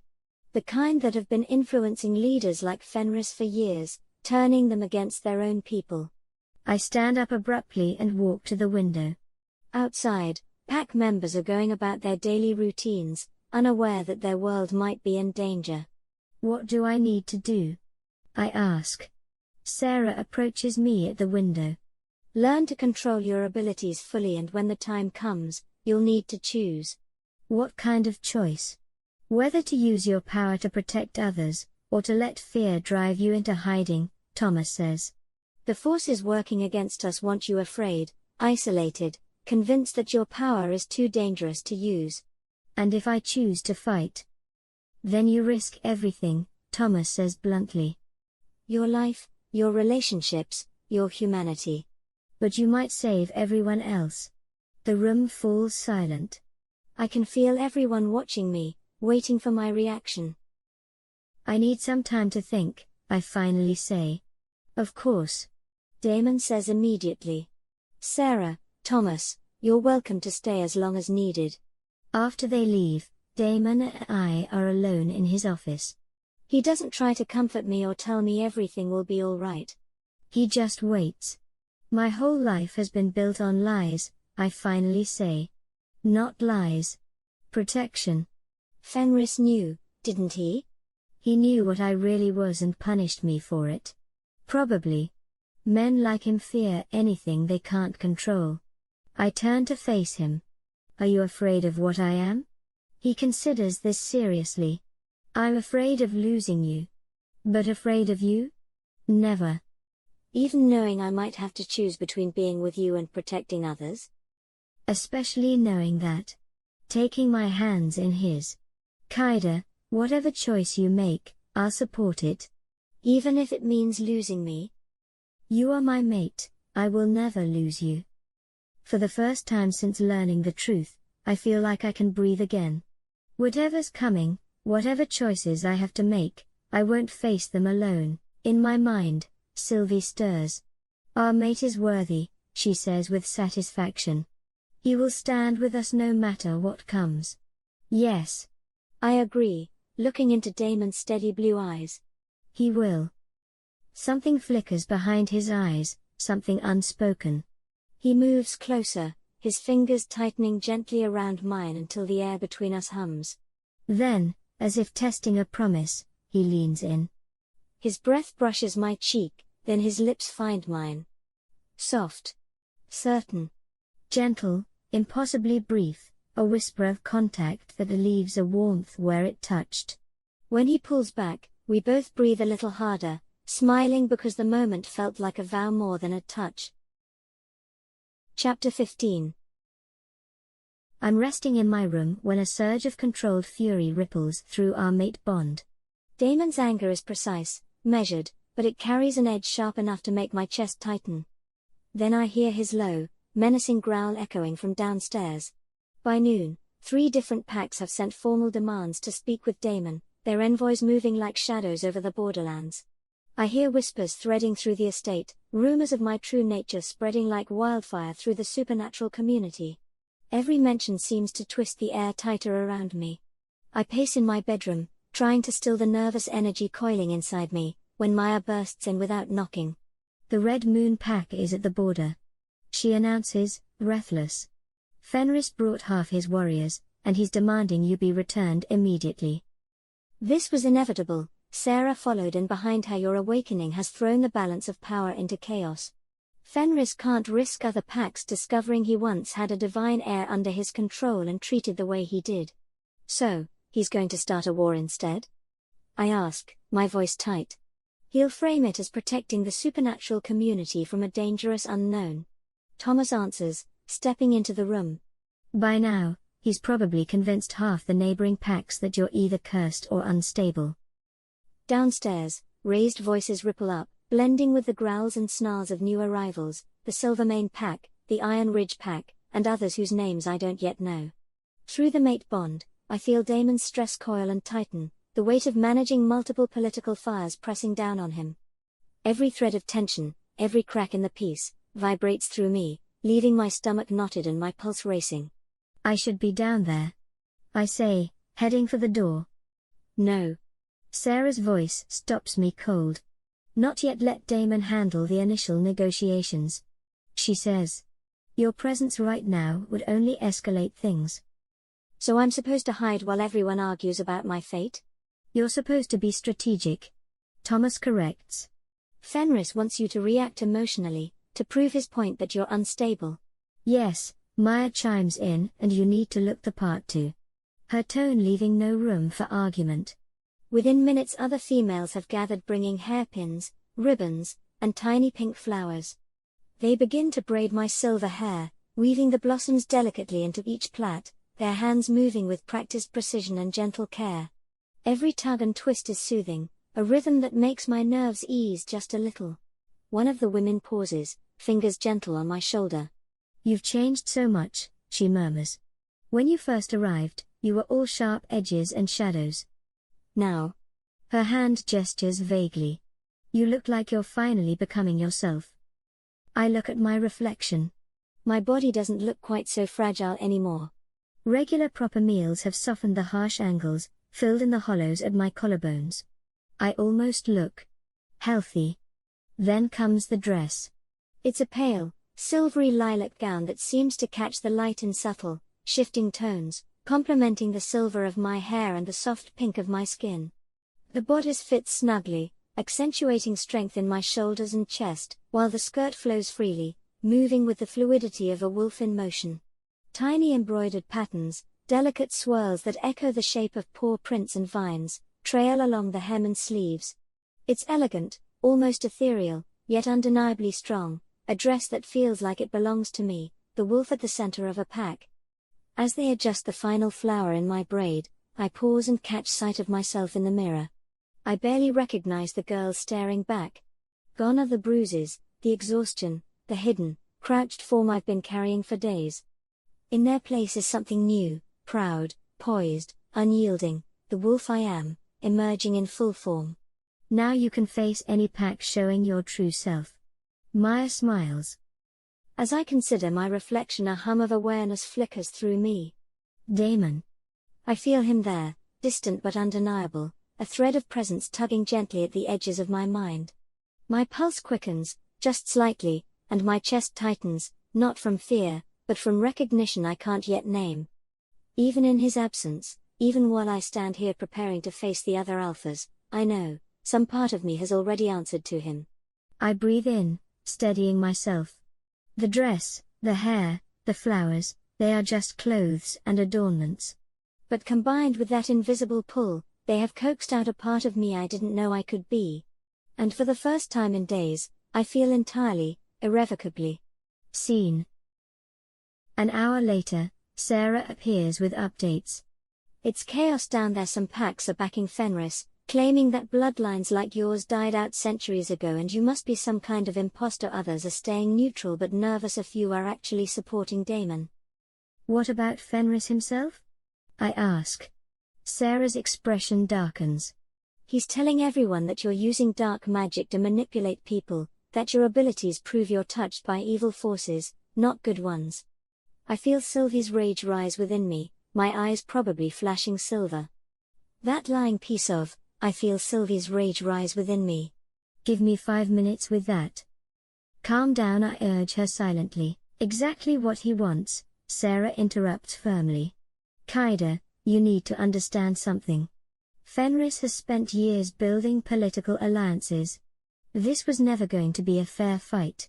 Damon's voice booms through the pack bond, everyone to the main hall. Now. We rush downstairs, my boots clattering on the stairs, and pause for just a breath before entering. The main hall is packed. Dark Howler's pack members fill every inch, while visiting alphas and their entourages crowd the room, their presence taut with anticipation and suspicion. The air hums with low growls, whispered conversations, and the faint metallic tang of tension, so thick it feels like it could choke. Be calm. Sarah warns, her hand on my arm, pressing me back just a step. Let him handle this. I nod, swallowing the nervous lump in my throat, and we step forward. Damon stands at the center of a storm.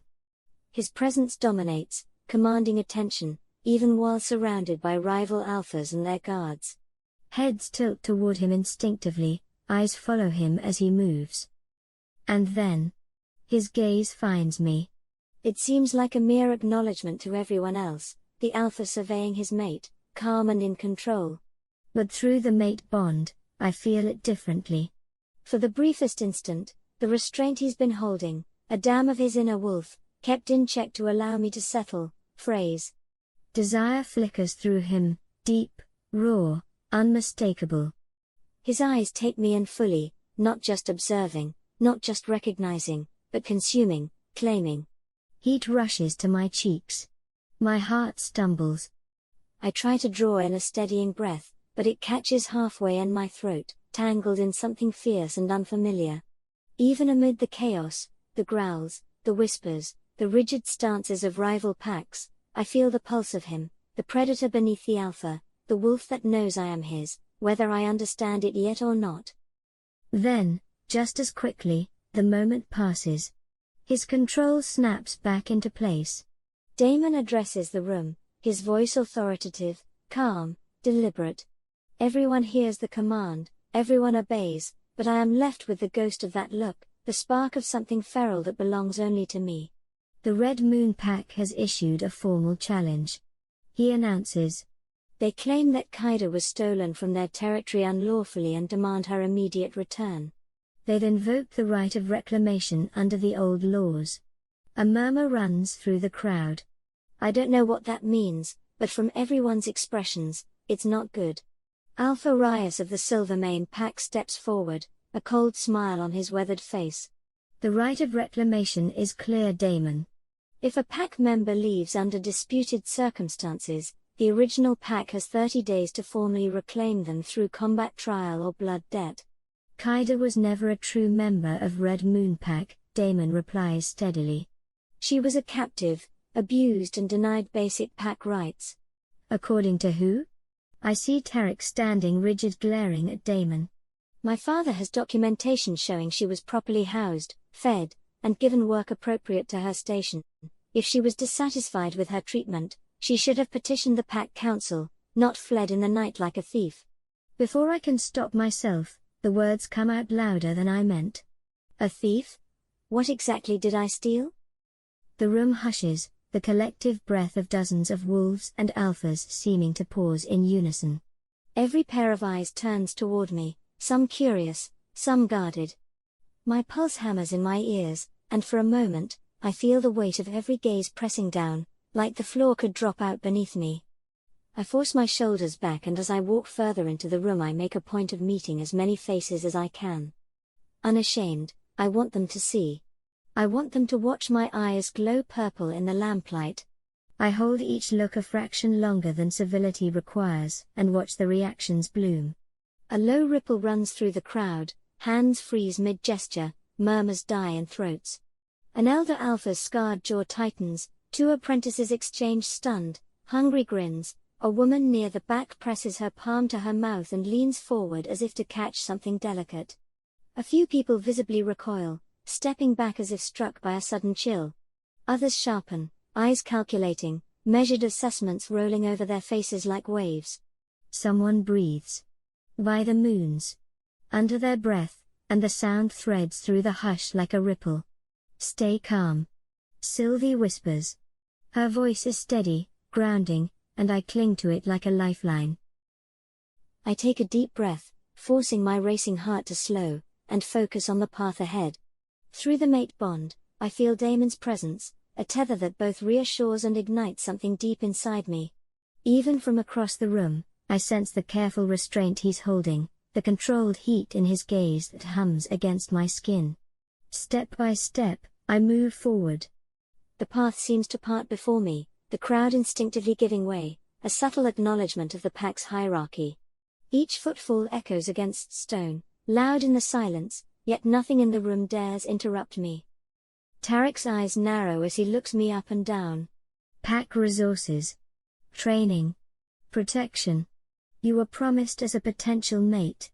By fleeing, you've broken sacred bonds. The lie is so outrageous that I actually laugh. Sacred bond? There was no bond formed. Tarek waves off my words like they're insignificant. The proper response would have been to petition for justice within pack structure, not abandon your duties and obligations. My duties? My voice rises despite my efforts to stay calm. You mean being beaten for existing? Living off the scraps of leftover food and what basic dignity? Was I given a warm bedroom or thrown into the dungeon to rot? Discipline is sometimes necessary for unruly pack members. Another alpha I don't recognize speaks up. Especially those who show signs of instability or dangerous abilities. I feel my control starting to slip. Around me, the temperature drops several degrees and shadows begin to deepen unnaturally. Several of the visiting wolves step back nervously. That's when I realize this isn't really about me at all. It's about power, territory, and political alliances. Fenris has painted me as either a liar or a dangerous anomaly, and either way, some of these alphas see supporting him as the safer political choice. That's when Damon's alpha voice cuts through the tension. Kaida is under my protection as my mate. The mate bond supersedes every law we have. Any challenge to that bond is a challenge to me personally. Which brings us to the combat option. Tarek says with satisfaction. Alpha Fenris has challenged you to ritual combat, winner takes all. The female goes to whichever alpha survives the battle. I'm not a prize to be won. I snarl, but Tarek ignores me completely. The challenge has been witnessed and cannot be refused without loss of honor. He continues. You have 3 days to prepare, Damon. The combat will take place at the neutral grounds of Moonrise Ridge. With this he turns and strides out of the room, sneering at me as he passes. I keep my chin high, but the words strike like a blade. 3 days.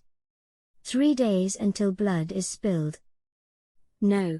This can't happen.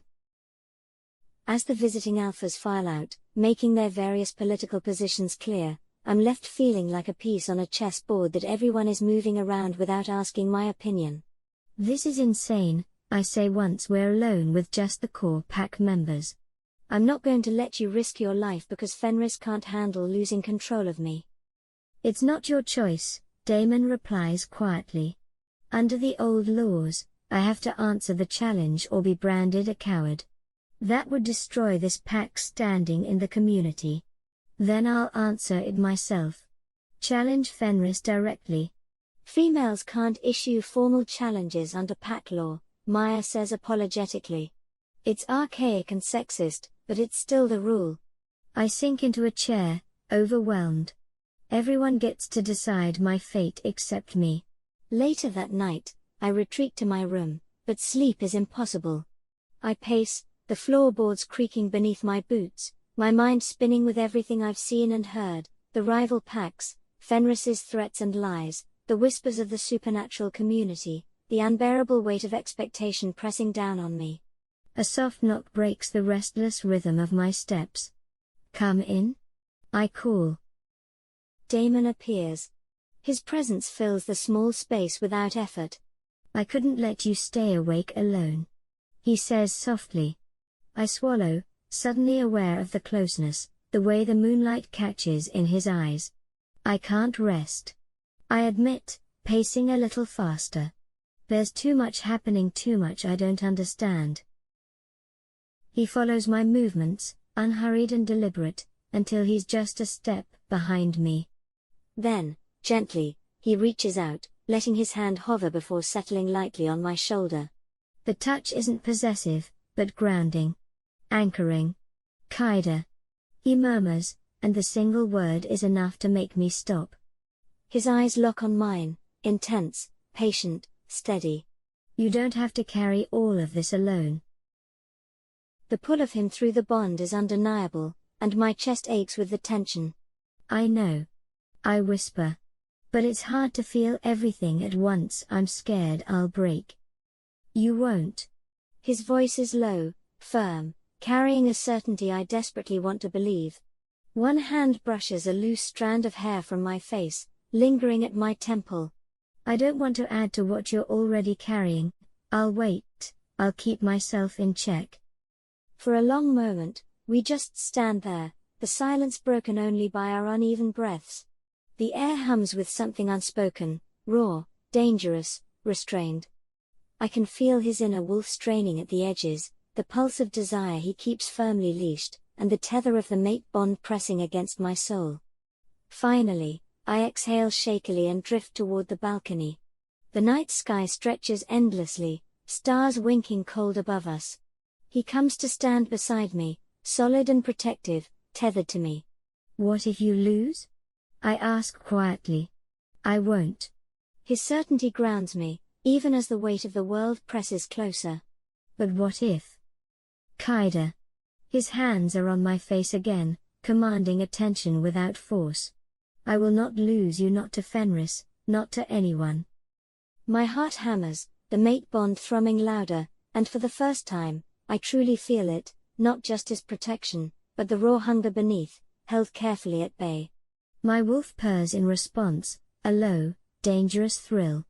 I step closer and hear his breath hitch. My eyes lift to his deep blue ones, finding fire and control. This isn't just about Fenris anymore. I murmur. It's about proving I'm not property. He nods solemnly. Are you ready for that?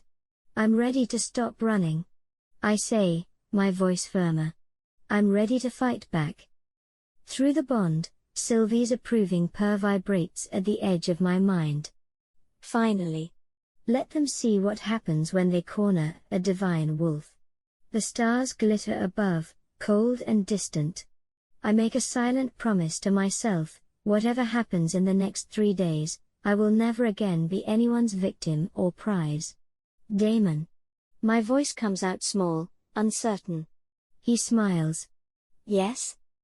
I don't want to be alone tonight. The words spill clumsy and raw, too fast, too vulnerable. I'm not asking for that, I add quickly, ignoring Sylvie's sharp exhale of impatience in the back of my mind. I just need you close. Can you? My voice trails away. Come. He says gently. He leads me to the bed, unhurried as he pulls off his boots and sits on the edge. I try to match his calm, but my fingers betray me, clumsy, urgent against the buckles. Then he lies back, shifting a little toward the far side, leaving space between us, intentional, generous. I follow, slower. The mattress dips beneath my weight, the scent of him rising, warm, clean, something that steadies and unsettles all at once. We face each other, a stretch of cool linen between us. His gaze finds mine, and though he doesn't move, something in the air leans closer, waiting. I swallow hard, gathering what's left of my courage. I tilt forward and press my lips to his. It's gentle, tentative but sure, a kiss that's mine to give. His breath catches, and I feel the tremor in his restraint, the answering heat beneath it. I draw back first. His gaze burns, but he doesn't chase it. He lets me set the boundary, lets me keep the control.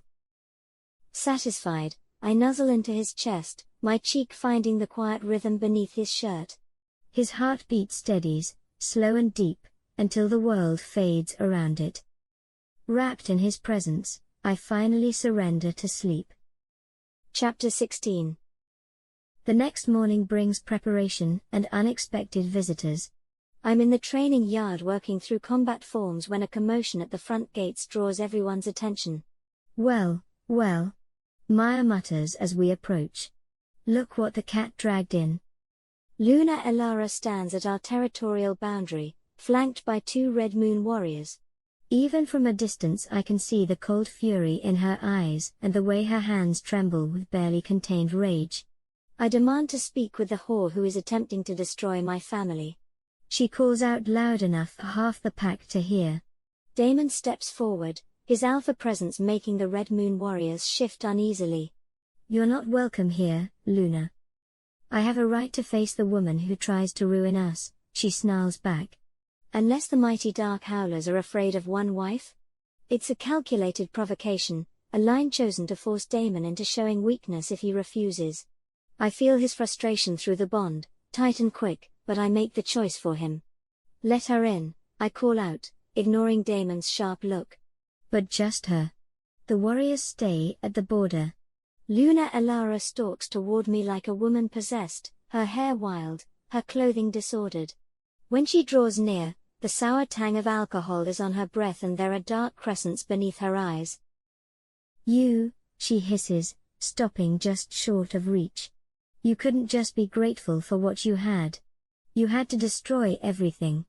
I had nothing to be grateful for, I say calmly. Unless you count being starved, beaten, and treated like garbage. Beside me, Damon doesn't move. Not really. But I catch the flicker, the muscle in his jaw tightening once, his breath caught mid-rise. He keeps his gaze forward, expression carved still, yet something beneath it wavers, a shadow shifting. George loved you. She screams, spittle flecking her lips. He was going to give you everything, status, protection, a home. But you were selfish, ungrateful, and you threw it away. George never showed 1 second of interest in me, unlike your loving son, or your husband. My words ringing clear. Then a rustle of whispers breaks loose, rippling through behind me like wind over dry leaves. Lies. She lunges, but a pack guard intercepts smoothly, seizing her arm and halting her momentum as if it were nothing.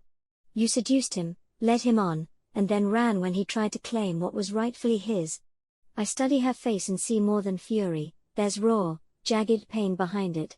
You forget what I saw. We both know who seduced who. Ha, you're crazy, I know you were the problem. Our pack was fine before you came along with your strange eyes and unnatural abilities. You brought a curse on us. The only curse on your pack is your father and brother's behavior, Damon says, voice cold.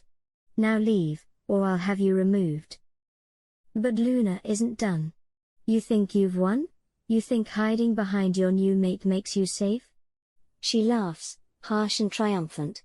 Fenris has allies now. Powerful allies who remember the old stories of divine bloodlines. Not all of them think the moon goddess's children should be allowed to exist. What allies? I ask, alarm rising at her tone. Wouldn't you like to know? She sneers. Let's just say there are those in the supernatural community who remember, and who fear, what you represent. Something in her tone sends a chill down my spine. There's more going on here than just a bitter Luna's jealousy. Thomas, watching from the porch, goes rigid at her words. He shares a quick, meaningful look with Sarah before stepping forward. What exactly has your husband been told about Kaida's heritage? He asks, measured. Luna's eyes narrow as she studies him. And who are you, old man? Another one of her protectors? Someone who knew her real father, Thomas replies evenly. Someone who understands the game Fenris is playing. For a heartbeat, uncertainty flickers across Luna Elara's face, then hardens again. I don't care who you are. The rat will pay for what she's done to my family. Your family shaped their own fate. I say quietly. But I'm sorry you're in pain, Luna, I really am. Keep your pity, she spits. You'll need it soon enough. After the guard escorts her back to the border, I can't shake the feeling that her visit was more than just harassment. It was a warning. She's scared, Damon observes as we watch her leave. But not just of losing status. She's terrified of something else. Something she thinks is coming for all of us, I agree grimly. Sarah joins us, her face pale. There were supernatural beings who opposed the moon goddess's plan to create divine heirs. They believed concentrating that much power in mortal form was dangerous to the natural order. Some were simply fearful, Thomas continues. But others actively worked to hunt down and eliminate the divine bloodlines. We thought they were all gone, but if Fenris is desperate enough to make contact, he might be willing to trade me to them in exchange for power or protection, I finish, the pieces clicking into place. It would explain why he's so confident about this combat challenge, Damon muses. The rest of the day is spent in intensive preparation. While Damon trains with the pack fighters, I work with Sarah and Thomas on understanding and controlling my abilities. Your power is still mostly instinctive. Sarah explains as we practice in a secluded grove. You need to learn conscious control before you face any real threats. Show me, I say. She guides me through meditation techniques designed to help me feel the flow of divine energy within me. At first, it's like trying to catch moonbeams. The power slips away every time I try to grasp it directly. Don't force it, Thomas advises. Divine power responds to harmony, not dominance. Work with it, not against it. Gradually, I begin to sense the silver light that flows through my body like a second circulatory system. When I finally manage to consciously direct it, my hands begin to glow with soft radiance. Good. Sarah says approvingly. Now try extending it outward. I focus on projecting the light beyond my skin, and slowly, a gentle luminescence spreads around me like a protective aura. Plants within the glow seem to perk up, and I can feel small woodland creatures being drawn closer despite their natural fear of predators. This feels. I struggle for words. Peaceful. Healing. That's your true nature, Thomas explains. Growth, protection, nurturing life. The destructive aspects only emerge when that harmony is threatened. We practice for hours, with me learning to maintain the conscious control even while moving and talking. By the time we head back to the house, I can sustain the gentle radiance for nearly 10 minutes without strain. That evening, Damon finds me on my balcony, staring up at the moon. How are you feeling about tomorrow? He asks, settling beside me. Nervous. Not about the fight, I know you can beat Fenris. But about what comes after. After? I lean against his shoulder. Sarah and Thomas are right about the old enemies. I can feel something stirring, something that's been watching and waiting. This challenge is just the beginning. Then we'll face whatever comes next together, he says simply. Even if it means war with beings older and more powerful than werewolves? Even then. That night, I dream of silver light and shadow creatures, of ancient battles and impossible choices. When I wake, the first rays of dawn are filtering through the windows, and I can hear the muffled sounds of pack members stirring below. Warmth surrounds me. Damon's arm is draped over my waist, his chest pressed to my back, the steady rhythm of his breathing anchoring me. For a moment, I just lie there, letting myself sink into the safety of it, the strange, fierce comfort of being held. Curiosity tugs at me. Slowly, I roll onto my back, then turn to face him. He's still half asleep, his lashes resting against his cheeks, his mouth relaxed in a way I've never seen before. Before I can stop myself, my fingers move, brushing lightly over the strong line of his jaw, down the hard plane of his chest, tracing the scars and ridges of muscle. My hand drifts lower, over the taut lines of his stomach. My eyes flicker to his face. He's watching me. I start to pull away, mortified, but he catches my hand, and gently presses it back against his skin. I am yours. He murmurs, voice husky with sleep. Every part of me. You can touch anywhere you want. My cheeks burn crimson. Words fail me. The corner of his mouth lifts in a wicked grin. Careful though. Any lower and I might forget about my noble restraint. I laugh, too softly, too nervously, and that's all the invitation he needs. He shifts closer, the space between us vanishing until I feel the solid weight of him, warmth seeping through the thin layers of fabric. His hand slides to the back of my neck, slow and deliberate, giving me a chance to stop him. I don't. When his mouth finally claims mine, it's nothing like the fleeting kiss we shared before. This time, he takes. The kiss unfurls slow and fierce, the kind that steals breath and thought in the same heartbeat. My hands clutch at his shoulders, searching for anchor as something electric bursts beneath my skin, that pull between us sparking alive. My body arches instinctively into his, the mate bond flaring bright and insistent. When we finally part, we're both breathless. First of many, he whispers, his voice rough with promise. A sharp knock at the door cuts through the moment. Alpha, a low voice calls from the other side. Damon doesn't move. 2 minutes, he replies, his voice carrying that dangerous edge of command. Today, everything changes. Chapter 17. The combat is set for noon at Moonrise Ridge, a neutral territory traditionally used for inter-pack disputes. By the time our convoy arrives, dozens of vehicles are already parked around the natural amphitheater formed by ancient stone outcroppings. I count representatives from at least 8 different packs, plus various supernatural beings I don't recognize. Word has spread far beyond the werewolf community. Fenris stands in the center of the ritual circle, looking confident and well-rested. Beside him, George leers at me with undisguised hatred. Tarek watches from the sidelines with glittering eyes, clearly expecting to enjoy the show. The terms are simple, announces Ashton as the designated referee. Alpha to alpha combat, no weapons, no outside interference. By the old law, the victor's claim stands, her will is no defense once blood is spilled. The girl goes with him. Her name is Kaida. Damon growls as he strips off his shirt and steps into the circle. For now, Fenris chuckles. After I tear your throat out, she'll be whatever I decide to call her. The two alphas begin to circle each other, and I'm struck by the contrast. Fenris is larger and has more experience, but Damon moves with fluid grace and controlled power. The first clash is brutal and swift. Fenris lunges with werewolf speed, trying to use his weight advantage to bring Damon down quickly. But Damon sidesteps at the last second, using Fenris's momentum against him to send the larger man stumbling. Getting slow in your old age, Damon taunts. Fenris's response is a malicious swipe that would have opened Damon's throat if it had connected. Instead, it tears through empty air as Damon drops low and sweeps Fenris's legs. The fight continues with neither man able to gain a decisive advantage. Fenris's brute strength is formidable, but Damon's speed and intelligence keep him ahead. They're both bleeding from multiple cuts when Fenris suddenly breaks away and addresses the crowd. Enough games, he pants. Time to show you all what you're really supporting. He pulls something from his pocket, a small vial of dark liquid that makes my skin crawl just looking at it.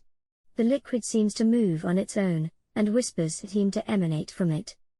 This will force her true nature to surface, he announces, uncapping the vial.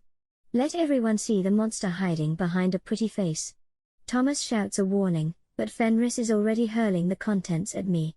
I instinctively throw up my hands to protect my face, and the silver light erupts from me in response to the perceived threat. The dark liquid strikes my protective aura and hisses like acid hitting metal. Where it touches the light, both substances burn away in wisps of silver and black smoke. But the damage is done, my power is now blazing around me like a miniature star, impossible to hide or deny. The assembled crowd falls silent, some in awe, others in fear. In that moment, I make a choice that will echo through everything that follows. Instead of trying to hide or diminish the light, I let it grow stronger. You want to see a monster, Fenris? My voice threads through the clearing, soft but sharp enough to still the night. Look in a mirror. I take a step forward. The air shifts, heavy, expectant.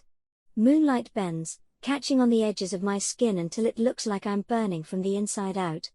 The ground answers with a low hum, leaves trembling, light spilling through the spaces between them. Fenris falters. Somewhere behind him, a branch cracks under someone's weight, and no one breathes after that. This is what you feared, I say quietly, each word steady and bright. Not shadow. Not ruin. Me? The forest holds its breath. Some of the wolves drop to their knees, not in worship, but instinct, as if their bodies remember something their minds deny. Others watch, caught between awe and dread, as the light spreads through the clearing, alive and unyielding. Fenris snarls and charges at me, apparently thinking he can overpower or corrupt my abilities through sheer violence. He's wrong. When his hands touch my aura, he screams in pain and jerks away as if burned. Where my light touched him, I can see the dark stains on his soul made visible, every act of cruelty, every abuse of power, every innocent life he's damaged or destroyed. You see? He gasps, cradling his burned hands against his chest. She's not natural. She's dangerous. I'm dangerous to people like you. I agree calmly. To those who prey on the innocent and abuse their power, but to everyone else. I look around at the assembled crowd, meeting eyes with as many as I can. I am what I was always meant to be. A protector. A healer. A light in the darkness. That's when I see them, figures at the edge of the clearing. Beings that look human at first glance, but whose shadows fall wrong and whose eyes reflect light like an animal's. The old enemies, Sarah breathes beside me. They're here. Fenris's confident smile returns as he follows my gaze. Did you really think I would challenge Damon without insurance? My new allies have been very interested to meet the last heir of the old bloodlines. One of the shadow figures steps forward, and when it speaks, its voice carries the chill of winter nights and forgotten graves. The aberration will come with us willingly, or this entire gathering will suffer the consequences. That's when I realized this was never about a simple alpha challenge. This was a trap, designed to flush me out and force me to reveal my true nature in front of witnesses. But Fenris made one crucial mistake. He assumed that revealing my power would make me vulnerable. Instead, it's made me free. I'll give you one chance to leave, I tell the shadow beings, my voice carrying absolute authority. Walk away now, and I'll let you go peacefully. Their laughter is like ice cracking. You think your little light show frightens us, child? We have been hunting bloodlines like yours for centuries. Then you should know what happens when you corner someone like me. I exhale and step forward, letting the tension drain from my body. The air ripples, silver fire unfurling from my chest, crawling across the clearing like liquid light and washing over the entire gathering. The shadow beings scream as the glow touches them, their shapes trembling, then thinning, like smoke caught in wind. The wolves and onlookers recoil, some shielding their eyes, others frozen in awe, as the light stretches farther. Impossible, one of them gasps. You're untrained, unfocused. You cannot. I can, I say simply.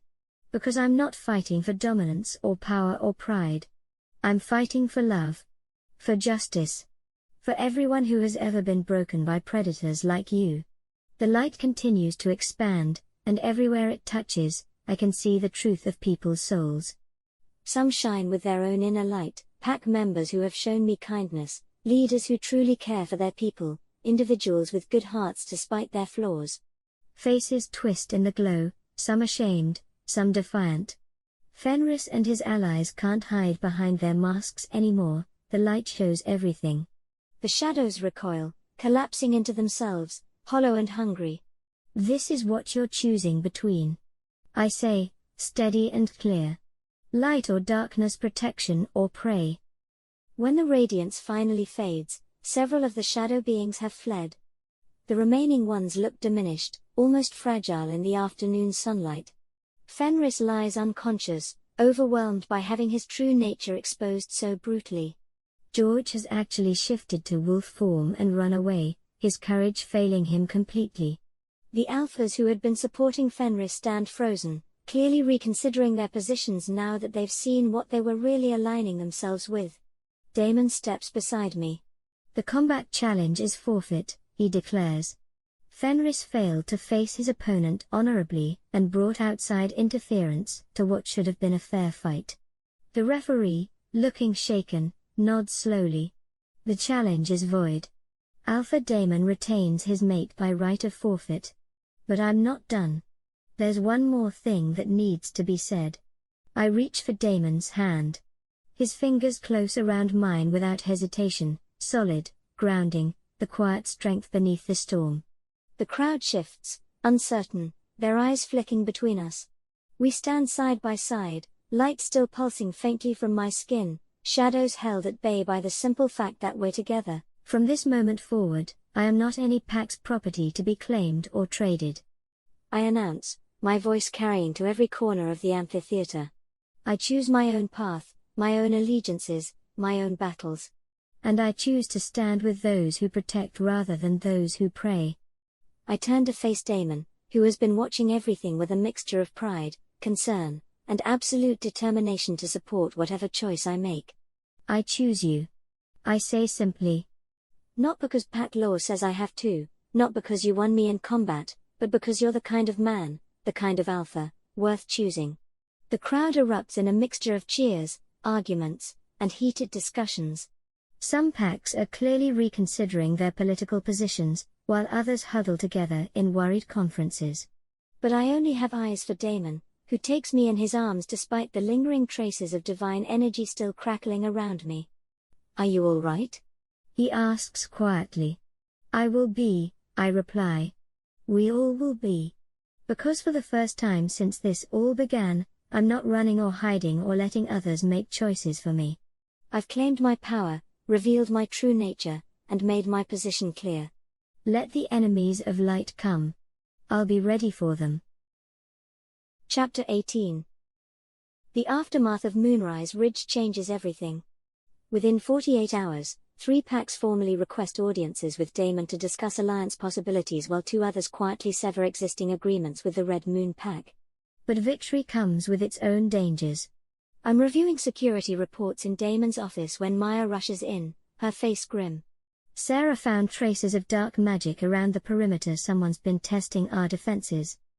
The shadow beings from the ridge? Possibly, or their allies. His expression is troubled. Kaida, your display of power at Moonrise Ridge was necessary, but it's also painted a target on everyone who supports you. There are forces that would rather see the supernatural community destroyed than allow someone like you to unite it. The weight of responsibility settles on my shoulders like a lead blanket. Everyone I care about is in danger because of what I am. That afternoon brings an unexpected visitor. Pearl, the nurse who had helped me at the hospital, arrives at our border looking haggard and frightened. "I need to speak with you," she says without preamble. "All of you. About Tarek." We gather in the main conference room. Pearl sits rigidly upright, her hands clenched in her lap.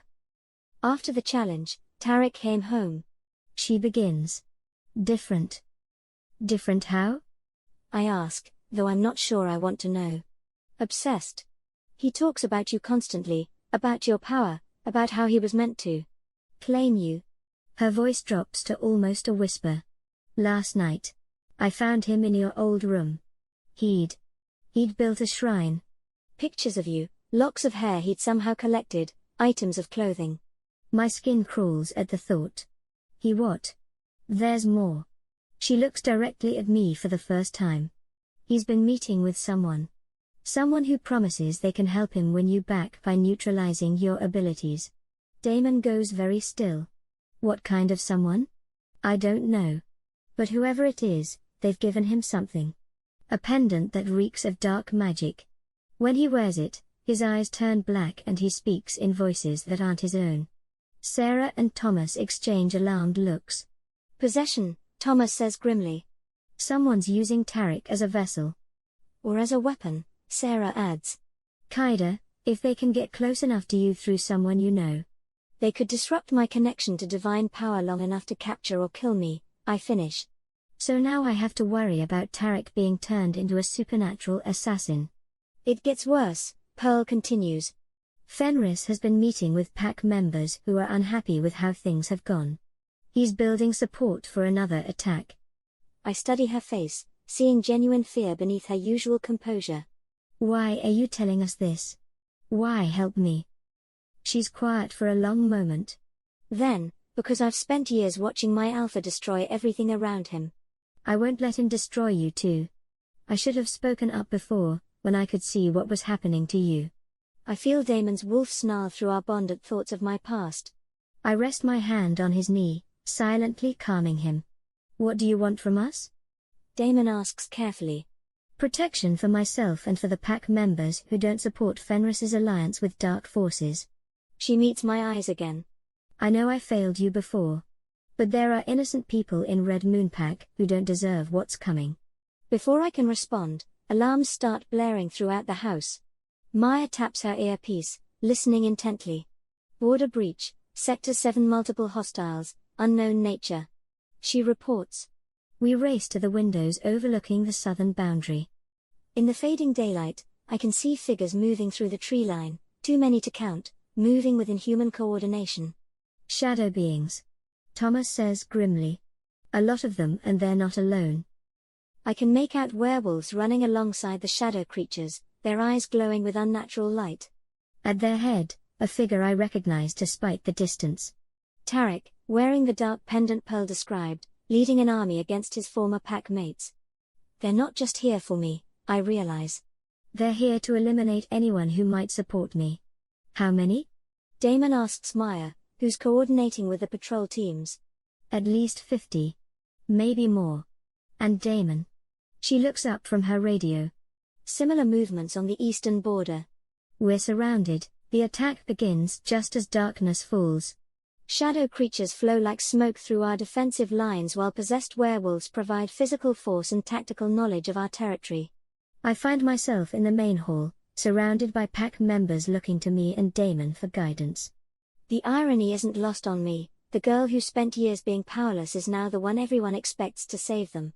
The children need to get to the safe rooms, Damon instructs Maya. How long can we hold them off? I ask. Against this many? Not long. She pauses as howling erupts from somewhere outside.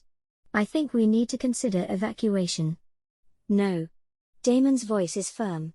Running just puts everyone else in the supernatural community at risk. This ends here. I can feel my power stirring in response to the threat, silver light beginning to gather around my hands. But I'm also aware of the limitations Sarah and Thomas warned me about.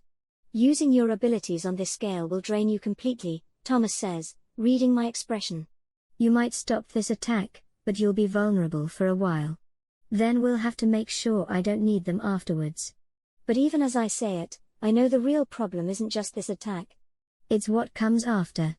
Fenris and his shadow allies are testing our limits, trying to force me into exhausting my power so they can move against the pack when I'm weak. The sound of breaking glass from the kitchen tells us they've breached the house. Damon's alpha howl echoes through the building, calling all available fighters to defensive positions. Pearl, I say, turning to the woman who came to warn us.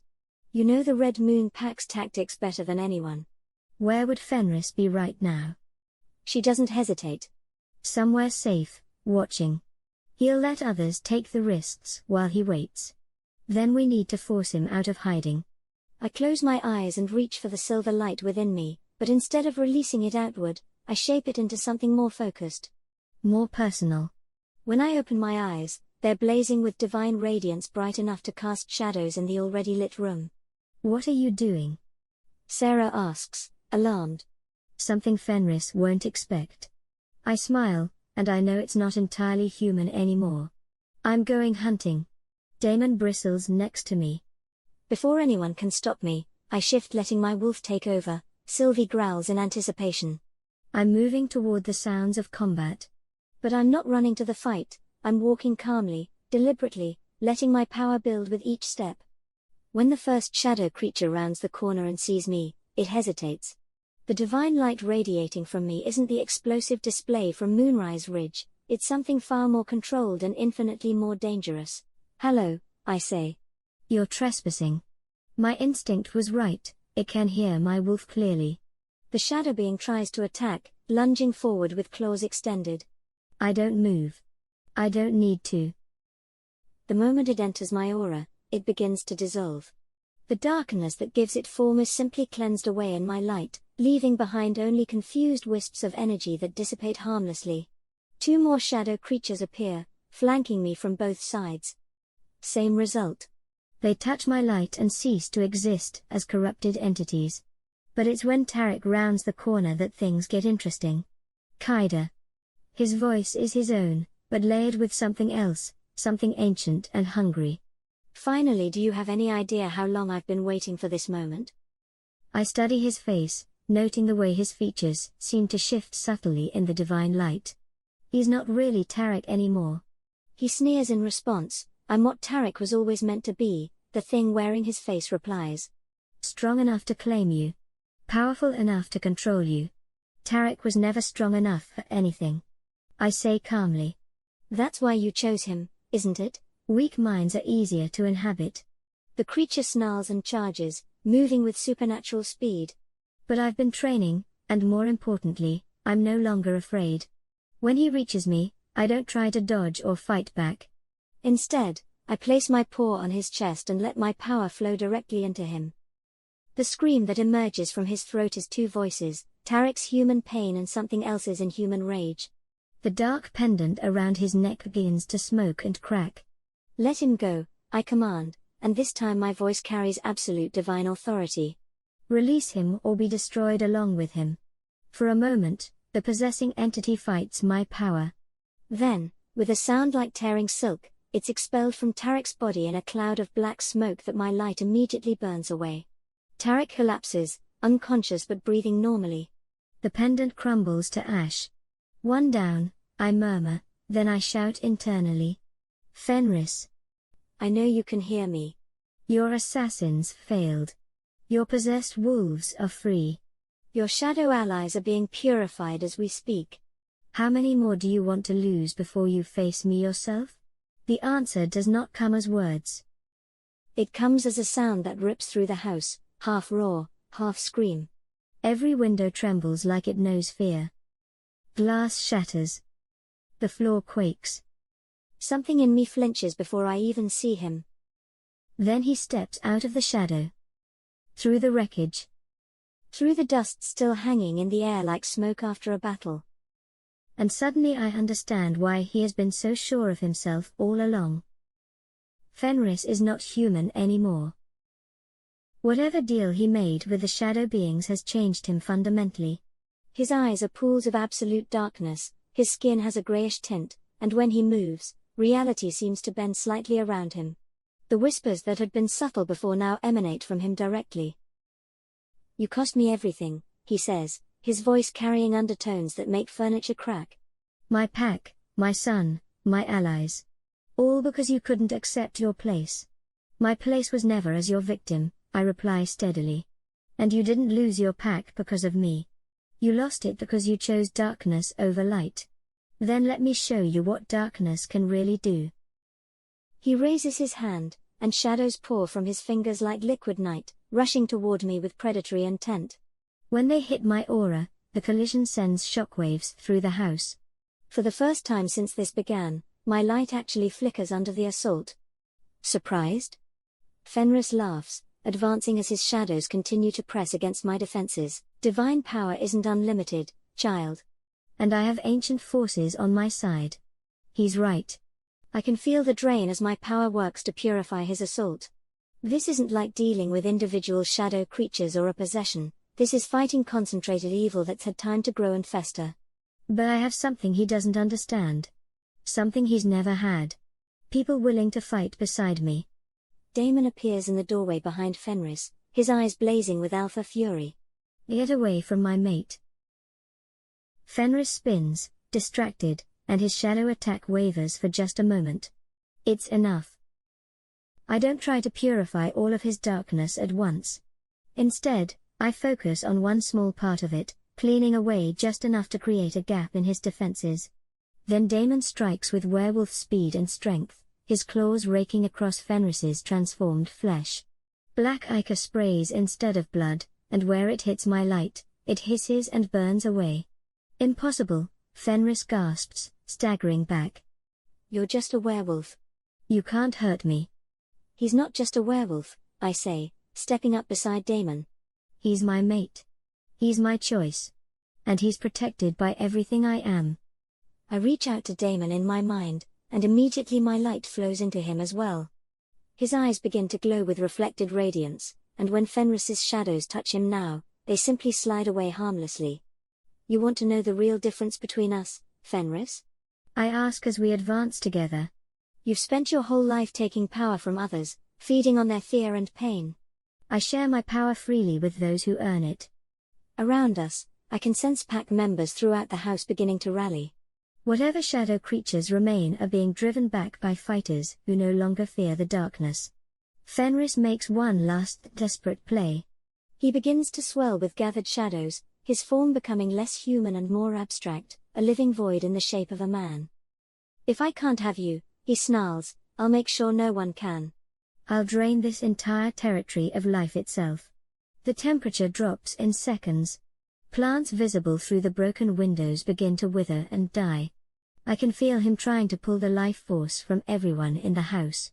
That's when I stop holding back. The silver light explodes from me like a supernova, washing over Fenris's darkness and burning it away layer by layer. But this time, I'm not fighting alone. Damon's strength surges through the mate bond, an anchor in the chaos threatening to rip me apart. His heartbeat is thunder inside my chest, steadying me when my own falters. Maya's unwavering loyalty threads through the bond like steel, the pack's courage burns hot and unyielding, and even Pearl's trembling, desperate hope for redemption sparks against my soul. They are with me, every one of them, and together we form something unbreakable. A chorus of wills, louder than fear. Damon's pack together, no, our pack as one. The light blazes brighter, so fierce it sears the edges of my vision. Fenris's scream shatters into silence, swallowed by the radiance until nothing of him remains but a flicker. The ground quakes beneath us, the air itself shudders, and then it is over. The brilliance collapses inward, fading to a glow that drifts like dust motes across the broken floor. I blink, chest heaving, my ears still ringing in the aftermath. Fenris, once unstoppable, now lays crumpled on the floor, his chest barely rising. The darkness that made him monstrous has fled, leaving nothing but pale skin, shallow breath, and the faint, stubborn proof of life. I stand trembling, caught between relief and dread. And the question that claws at my throat is this: what kind of man remains? My knees nearly buckle as the adrenaline drains out of me and I shift back to human form, all energy expelled. Damon's arms close around me before I can crumple to the ground. He steadies me, holding me against the solid wall of his chest. The strength that only moments ago poured through the bond now cushions my fall, his power wrapping around me like a shield. I sag into him, fighting to keep my eyes open, every breath scraping like it has to drag me back from the edge of unconsciousness. My vision swims, Fenris's still body dissolving into haze. I whisper, my words slurred with exhaustion. Sarah was right about what's coming. This was only the opening move. Damon pulls a blanket around me without loosening his hold. My abilities are so drained I can barely sense Sylvie flickering at the edge of my mind. As he guides me away, I take in the wreckage, the shattered house, the scattered unconscious wolves slowly stirring back to themselves, the pack members emerging warily from their defenses. I need to help the others, I murmur. No. His alpha command thrums through me. You need to rest first. I sag deeper into his arms, and he sweeps me up in one fluid motion. Was it worth it? Damon asks. Ask me again in a few days, I manage, my voice barely more than breath. When we know who survived. And what we still have left to fight with. I see Tarek rising, guided by a medic. His movements are stiff, uncertain. Eyes dart, fingers curl and uncurl, and the tension in his shoulders screams of battles fought inside a body that wasn't fully his. What happens to him now? I murmur. Same thing that happens to all of us. Damon replies. He gets a chance to choose who he wants to be next. The victory feels incomplete, more like surviving a battle than winning a war. But as I watch former enemies helping to care for rescued innocents, as I see corrupted beings slowly remembering who they used to be, I realize that maybe incomplete victories are the only kind worth having. Perfect solutions require perfect power, and perfect power inevitably corrupts. Better to win messily, while remaining human enough to care about that cost. In the distance, storm clouds are gathering. There are other threats, other challenges, other choices to be made.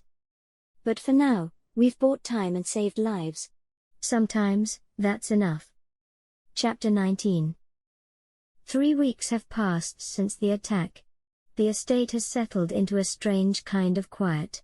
Guards still patrol the walls, but without the frantic edge of those first days after the battle. For the first time in what feels like forever, the nights aren't broken by alarms or distant howls. I've moved into Damon's room.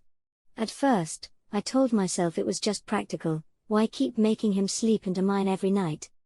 But the truth is, I like it here. I like sleeping next to him. And the private balcony offers the best view of the valley. Sometimes I stand there in the early dawn wrapped in one of his shirts, watching the mist roll through the pines, and I let myself pretend this is what a normal life feels like. But the past doesn't let go so easily. Some mornings I wake up disoriented, my pulse racing, certain I'm still in the Red Moon packhouse. For those first horrible seconds, I expect pain. My chest seizes, panic taking over before I can think. And then, Damon shifts beside me. He doesn't ask questions. He just pulls me into him, one strong arm wrapping around me like a shield. His warmth presses into my back, his breath steady against my hair, as if he can protect me from memories themselves.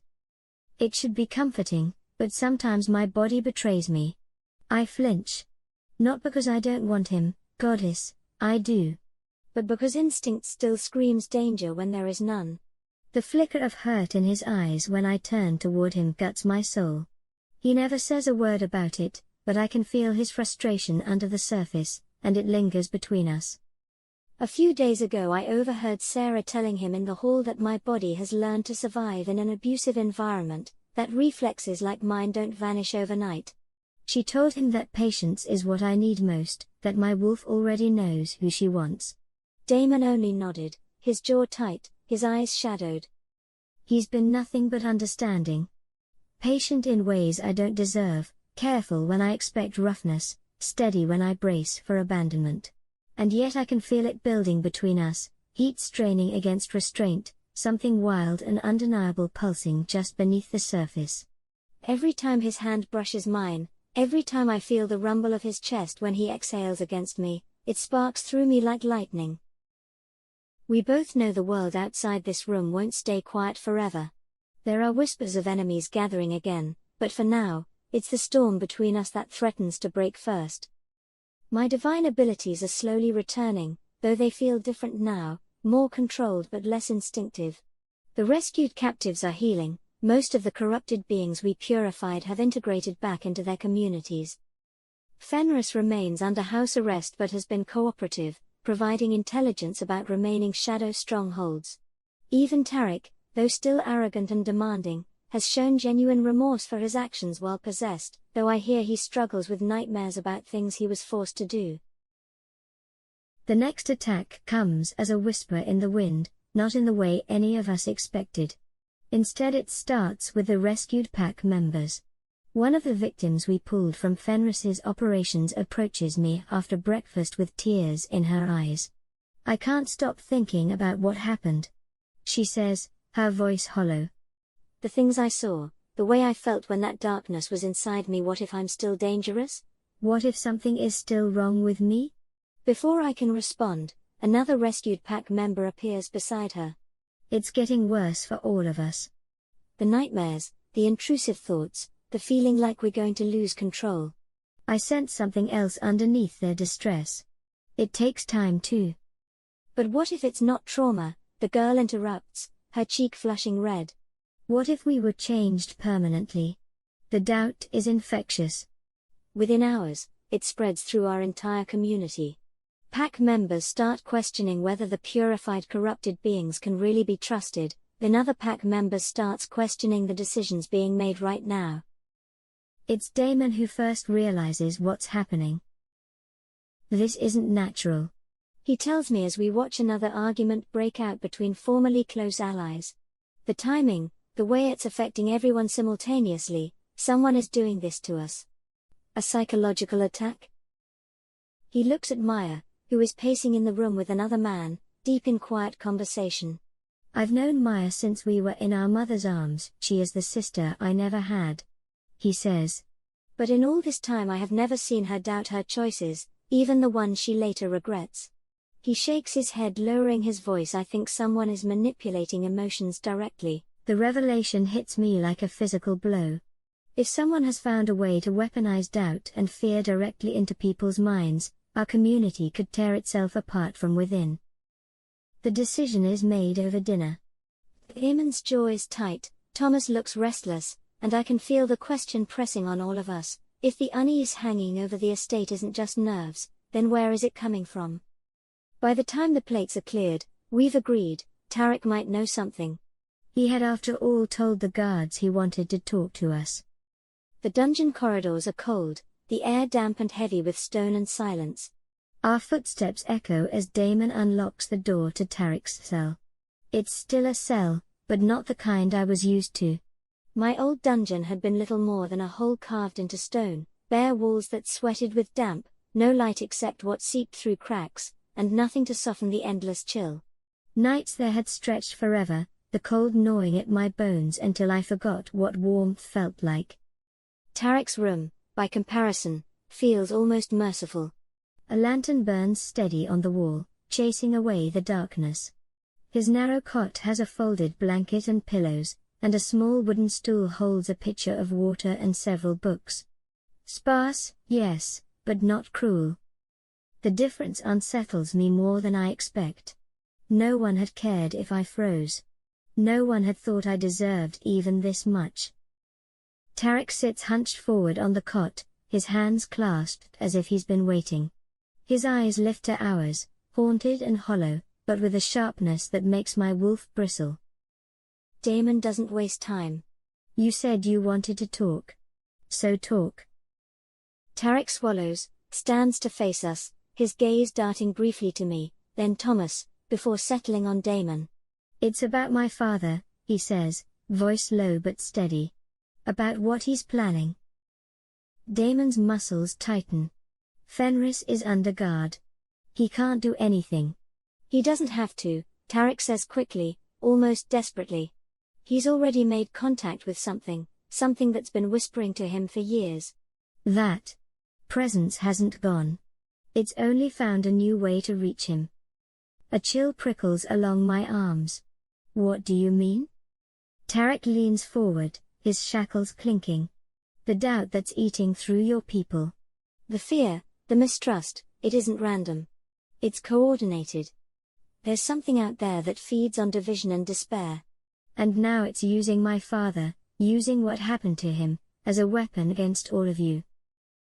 Silence fills the cell, heavy and suffocating. Damon's expression is unreadable, but I can feel the tension radiating off him. Thomas finally exhales, a sharp sound that echoes against the walls. Tarek's voice drops to a whisper. You're not fighting just my father anymore. You're fighting the thing that's inside him. And it doesn't stop when he's caged. He pauses, his breathing becoming more labored as if the next words are being dragged from some deep, painful place. The shadow beings that came to Moonrise Ridge, he continues, his voice growing stronger with urgency. They didn't just disappear after you purified some of them. The survivors, they reported back to their masters about your abilities, your location, your weaknesses. I think about the whispers I heard from the dark vial at Moonrise Ridge, the way they slid through my mind like oil, the shadowy figures that seemed to emanate from nowhere and everywhere at once. My stomach twists as his words give new, horrifying context to that encounter. Reported back to what? Damon demands, his alpha authority making the very air in the cell seem to thicken. Tarek's face grows grim, his eyes haunted by memories I can see him struggling to voice. That's when the real operation began. There's a facility. They use it to coordinate attacks on multiple communities simultaneously, but they needed intelligence first. Information about which communities to target, which leaders to corrupt, which fears to exploit. So the shadow beings were gathering intelligence, Thomas's scholarly demeanor cracking to reveal genuine alarm. For months before Moonrise Ridge. Maybe years, Tarek confirms. My father. He's been in contact with them longer than any of us realized. They've been using him as a source, learning about pack politics, supernatural alliances, individual weaknesses. And now they're using everything they learned to tear apart the supernatural community from within. Something ancient? I ask, though I'm beginning to suspect the answer will be worse than I imagine. Something patient, Tarek corrects, his gaze sharp. It's been working through people like my father for generations, burrowing into cracks, corrupting communities from within. What you faced before, those shadow beings, that was just the beginning. That was it testing you. Learning your capabilities, they could plan the real assault. A cold shiver snakes down my spine. Testing. That meant more was coming. The implications are chilling. If there's truly an entity that thrives on turning people against themselves, then all our fortifications, all our weapons, mean nothing. It doesn't need armies or blades.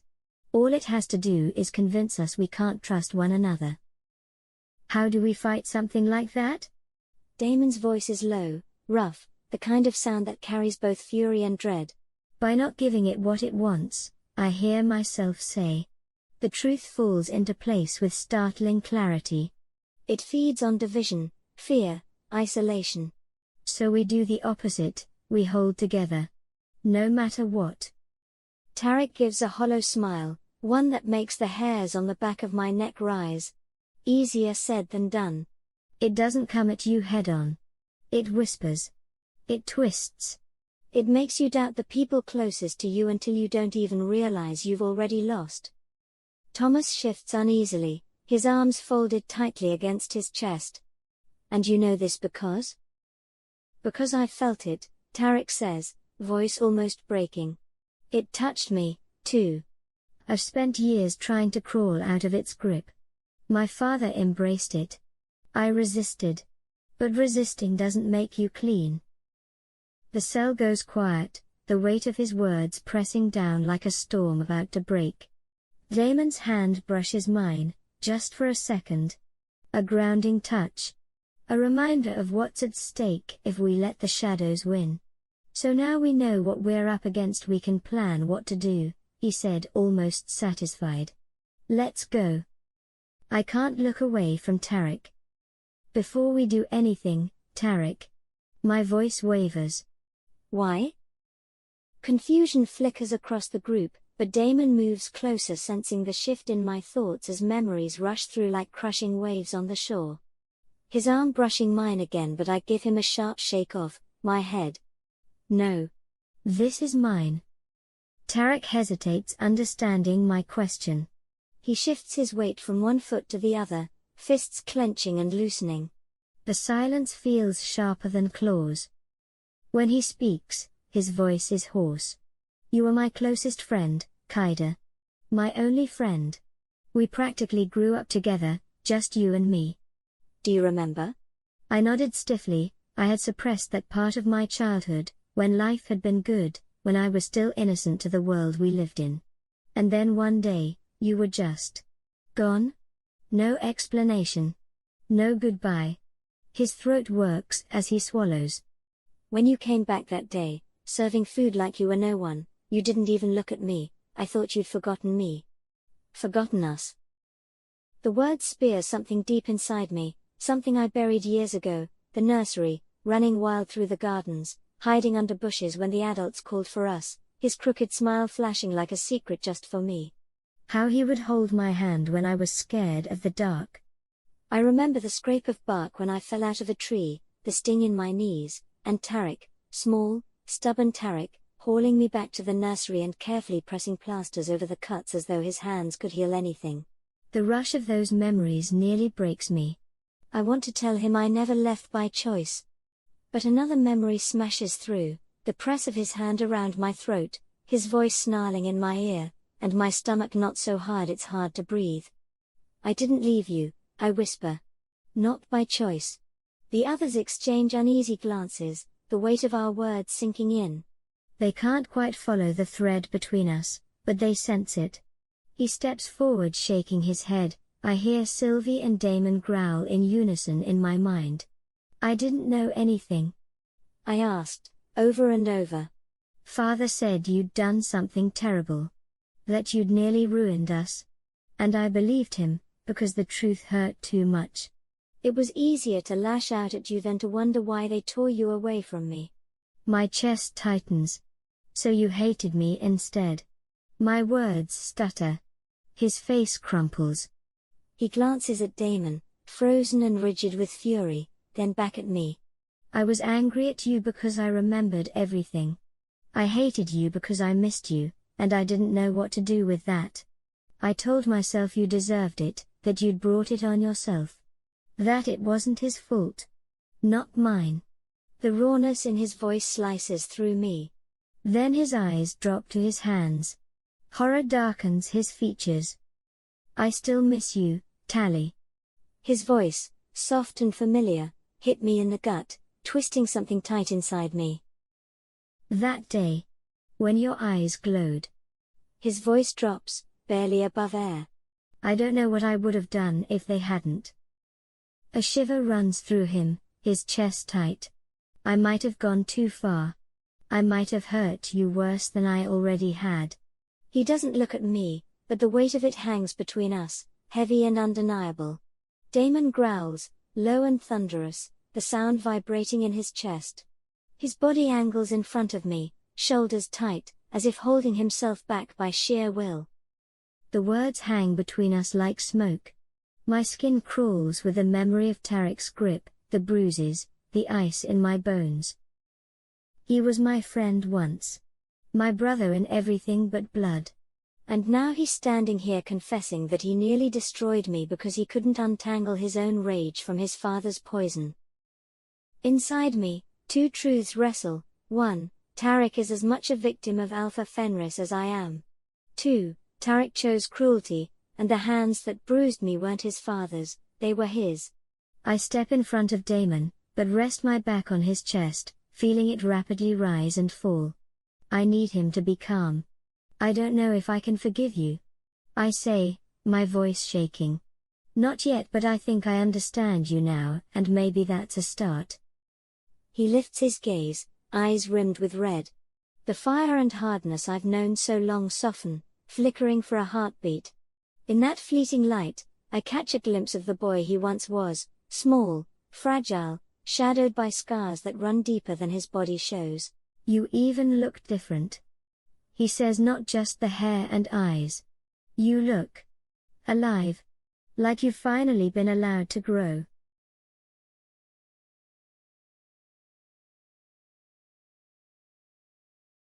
I find Maya in one of the smaller training rooms, the one tucked away from the main corridors where pack members go when they need privacy. The door is ajar, and at first I think the room is empty. Then I hear it, a sharp, controlled exhale, the kind that comes from managing pain.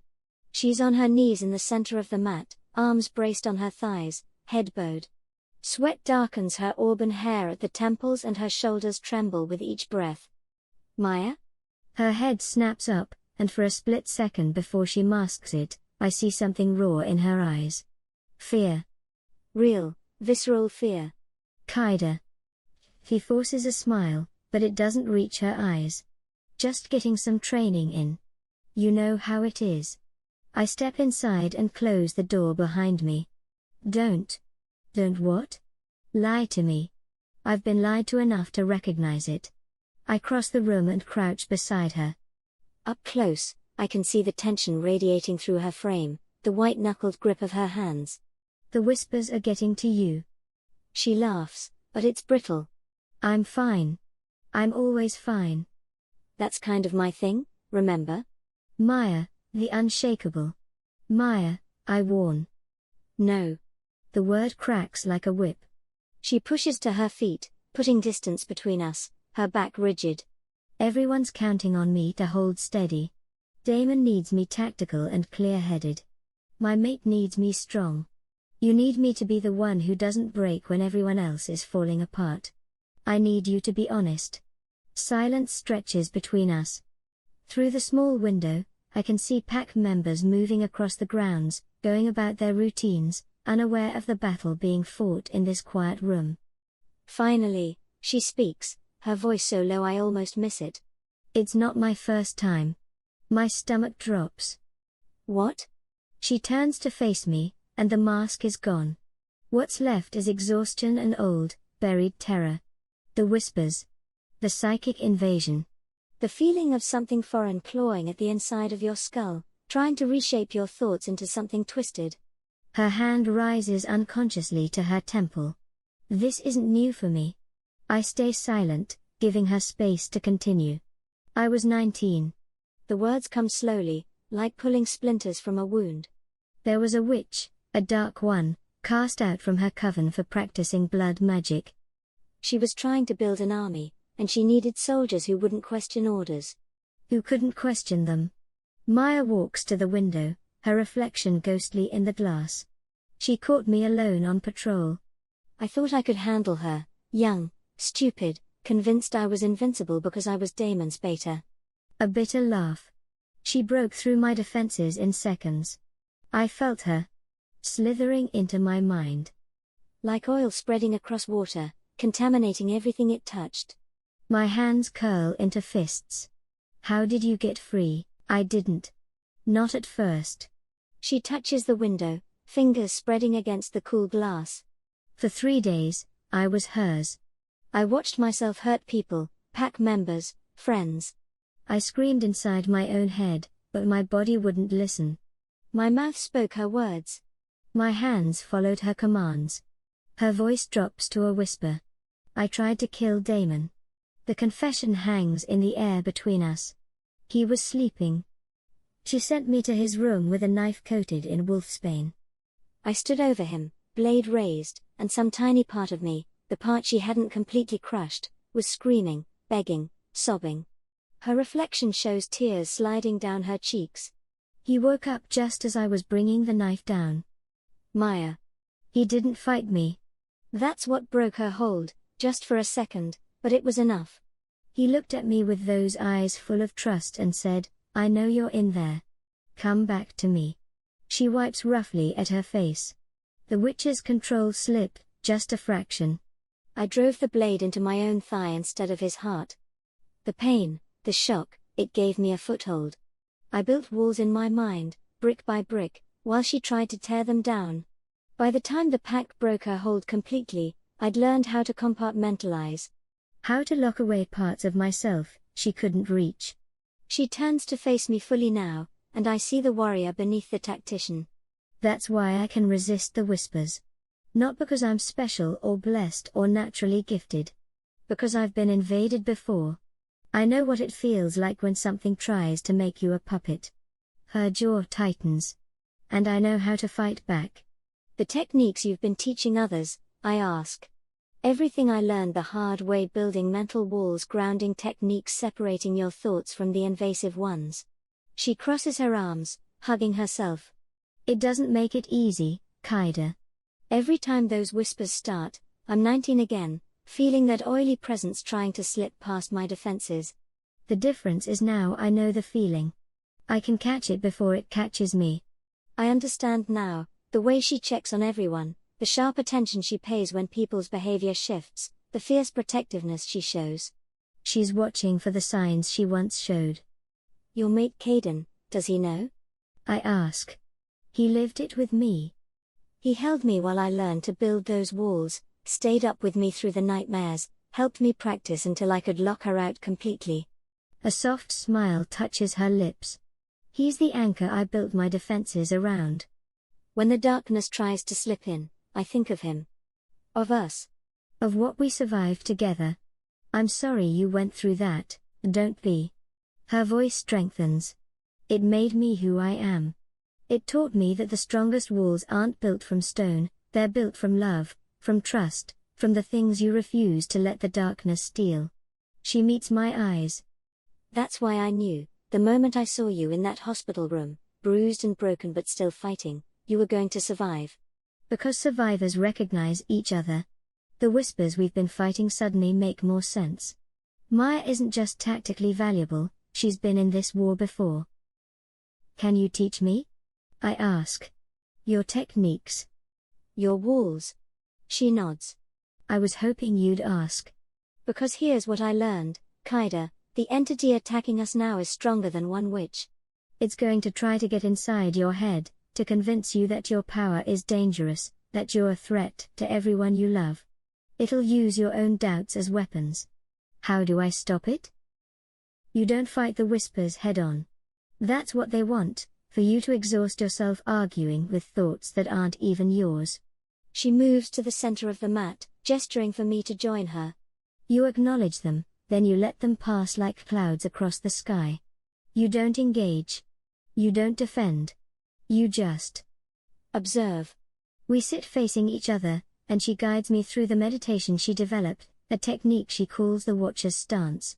It's about creating distance between your core self and the invasive thoughts, building a space where you can see the manipulation for what it is. Close your eyes, she instructs, her voice taking on a calm, measured quality. Now, imagine your mind as a fortress. Not stone walls, those can be broken. Instead, picture it as water. The whispers come like stones thrown into a pond, creating ripples. But water always returns to calm. It doesn't hold the shape of the stone. I follow her guidance, feeling the technique click into place. It's different from the divine power I'm used to. This is purely mental, purely human resilience. When the whisper tries to tell you you're dangerous, she continues, don't argue. Just think, that's a stone in my water. I see it. Now I let it sink and dissolve. We practice for an hour, and with each exercise, I feel more grounded. More prepared. As we finally stand to leave, I touch her arm. Thank you. For trusting me with this. Thank you for not treating me like I'm broken. She smiles, and this time it's real. I spent years being handled with care, people walking on eggshells around me. But you just asked me to teach you. Like my trauma made me stronger instead of weaker. It did make you stronger. Yeah. She straightens her shoulders, and I see the shift, the warrior stepping back into her role. It did. And now we're going to use that strength to make sure no one else has to learn these lessons the way I did. As we walk back to join the others, I notice the way she moves, confident, purposeful, but with an edge of vigilance. She's always scanning, always watching for the signs of psychic invasion in herself and others. It's not paranoia. It's survival. Maya? I say as we reach the main hall. Will you train anyone who wants to learn? Your techniques could help so many people. She considers this, then nods slowly. Yeah. Yeah, I think I will.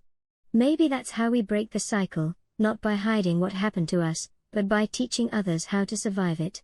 In the council meeting that follows, I watch Maya with new eyes.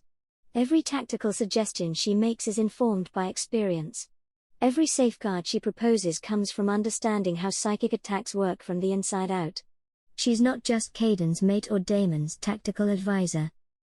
She's a survivor who turned her trauma into armor, not just for herself, but for everyone around her. And when the whispers intensify over the following days, when pack members start to stumble under the weight of invasive thoughts, it's Maya who moves among them with calm efficiency. Teaching, guiding, building mental fortresses one person at a time.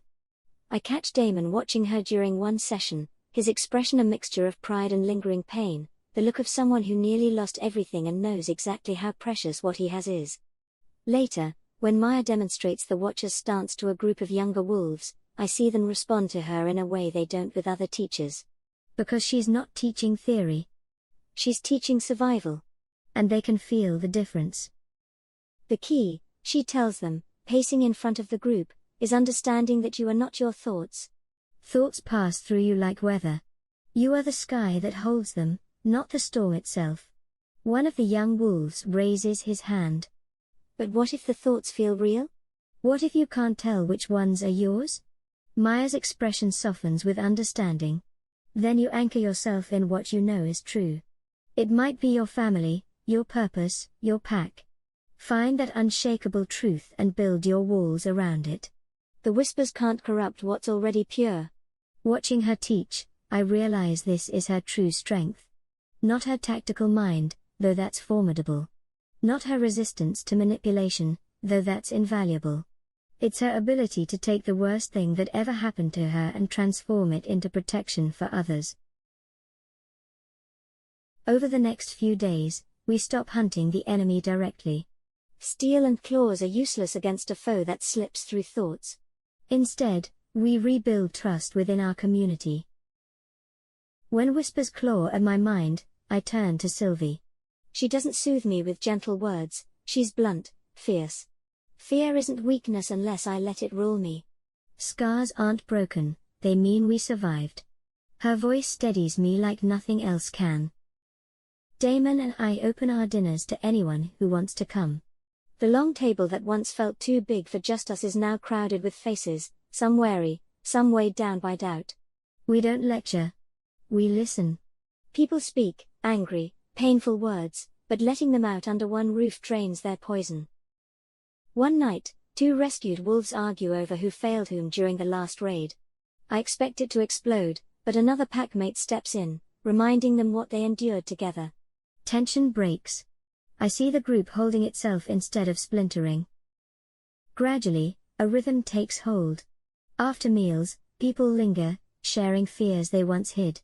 Instead of festering in silence, doubts are pulled into the open and stripped of power. Laughter returns in fits, awkward at first, but real. The whispers still scrape at edges of thoughts, but they don't fester alone. Every time someone speaks instead of withdrawing, every time hands reach across divides, I feel the enemy weaken. At the heart of it, Damon's hand finds mine, his quiet strength anchoring me. We hold the line, not with weapons, but with trust. The whispers are still out there, reaching other communities, other leaders. But here, they've lost their foothold. And maybe that's enough, for now. Chapter 20. The morning starts like any other. I'm in the kitchen helping prepare breakfast when Maya rushes in, her face creased with concern rather than her usual calm efficiency. Kaida, there's a messenger at the border, young wolf from the Greenvale pack. He's disturbed about something. I follow her to the main hall where a teenager sits hunched over a mug of hot tea, his hands shaking slightly as he lifts it to his lips. When he sees me, his eyes widen with something between hope and desperation. "You're her," he breathes. "The one they say can purify corruption." "What's happened?" I ask, settling into the chair across from him. "It's Alpha Marcus," he says, his voice barely above a whisper. "A week ago, he was normal. Gruff, demanding, but fair. 3 days ago, he called a pack meeting and accused Beta James of plotting against him. No evidence, no explanation. Just certainty." The boy's voice breaks. By evening, he'd executed James and 2 others. Said they were infected with something. Said he could smell the corruption on them. Damon appears in the doorway, drawn by the urgency in the boy's voice. "Marcus Greenvale?" "I've known him for 15 years. He's steady as a rock." "Not anymore." The messenger says, meeting Damon's eyes. "He's talking about purging the pack of impure elements." He set up trials where pack members have to prove their loyalty by. He swallows hard. By denouncing others. Anyone who refuses gets labeled as suspicious. My blood goes icy, a hollow chill flooding my chest. "How many has he killed?" The words scrape out of me, barely louder than a breath. 6, when I left. His voice trembles, his jaw tight as though holding back something worse. But it's spreading. He swears neighboring packs are planting spies. He's already planning strikes. His eyes shine, glassy with tears he refuses to let fall. On the way here, I'd heard fragments, rumors drifting between camps, carried like smoke, leaders snapping without reason, friendships of decades splintering overnight, and always the same murmur at the edges, whispers no one admits to hearing, urging them on. The silence tightens around us. Damon's gaze locks with mine, then with Sarah's, no words needed. We know. The thing hunting us hasn't stopped, it's only grown hungrier. Damon leans forward, his voice low, steady. "How many packs?" "At least 12. Maybe more." And it's not just werewolves, other supernatural communities are affected too. The witch covens, even some of the Fey courts are reporting similar problems. Thomas appears with an armful of ancient texts and maps. "I've been researching similar incidents throughout history. This kind of coordinated psychological manipulation has happened before, always during times of great change in the supernatural community. What stopped it previously?" I ask. "Usually nothing," he admits grimly. The affected communities would tear themselves apart from within, then the surviving populations would scatter and go into hiding for decades. But there were a few cases where someone managed to trace the source and confront it directly. What kind of someone? Someone with the power to resist the whispers completely. Someone who could anchor others against the psychological attacks. He looks at me meaningfully. "Someone like you." The weight of expectation settles on my shoulders once again. But this time, I don't feel the crushing pressure I once did. I've learned that I don't have to carry these burdens alone.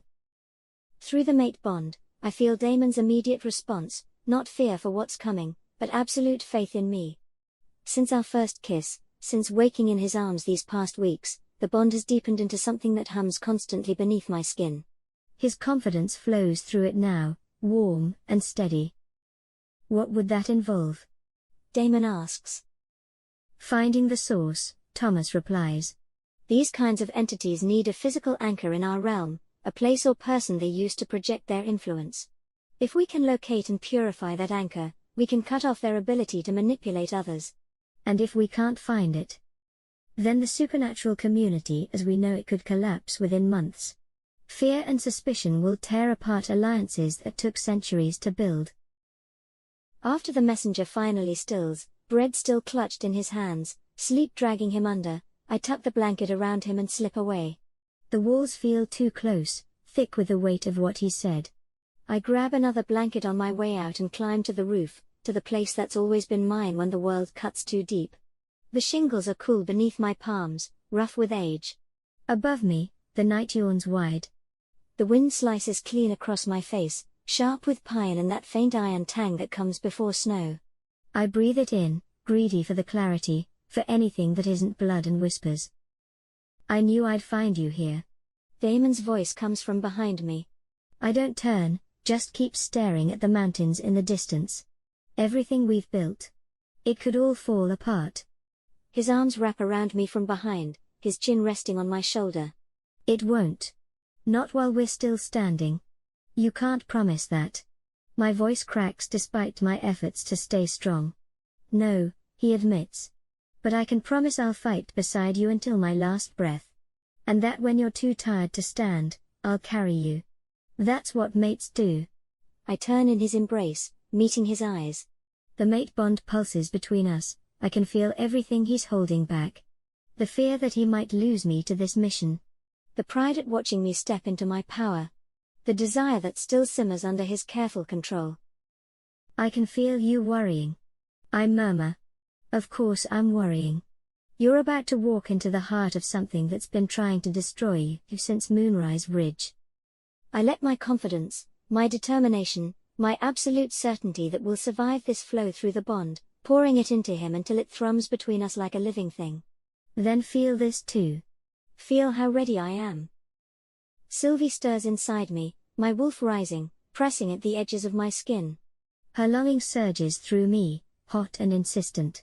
She doesn't just want his nearness, she aches for it, for the touch that tells us both we are no longer alone. Closer, she whispers, a wordless growl in my blood. Claim him and let him claim us. His hand comes up, warm and steady, cupping my face as though I'm the most fragile thing he's ever dared to touch. His thumb traces the high curve of my cheekbone, slow, reverent. When did you become so brave? The day you first held my hands and they didn't burn you.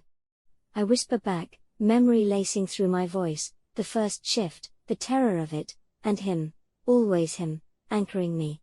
When Ix called me Little Moon Wolf and I finally stopped fighting what I was. His eyes darken, wolf glint shimmering there.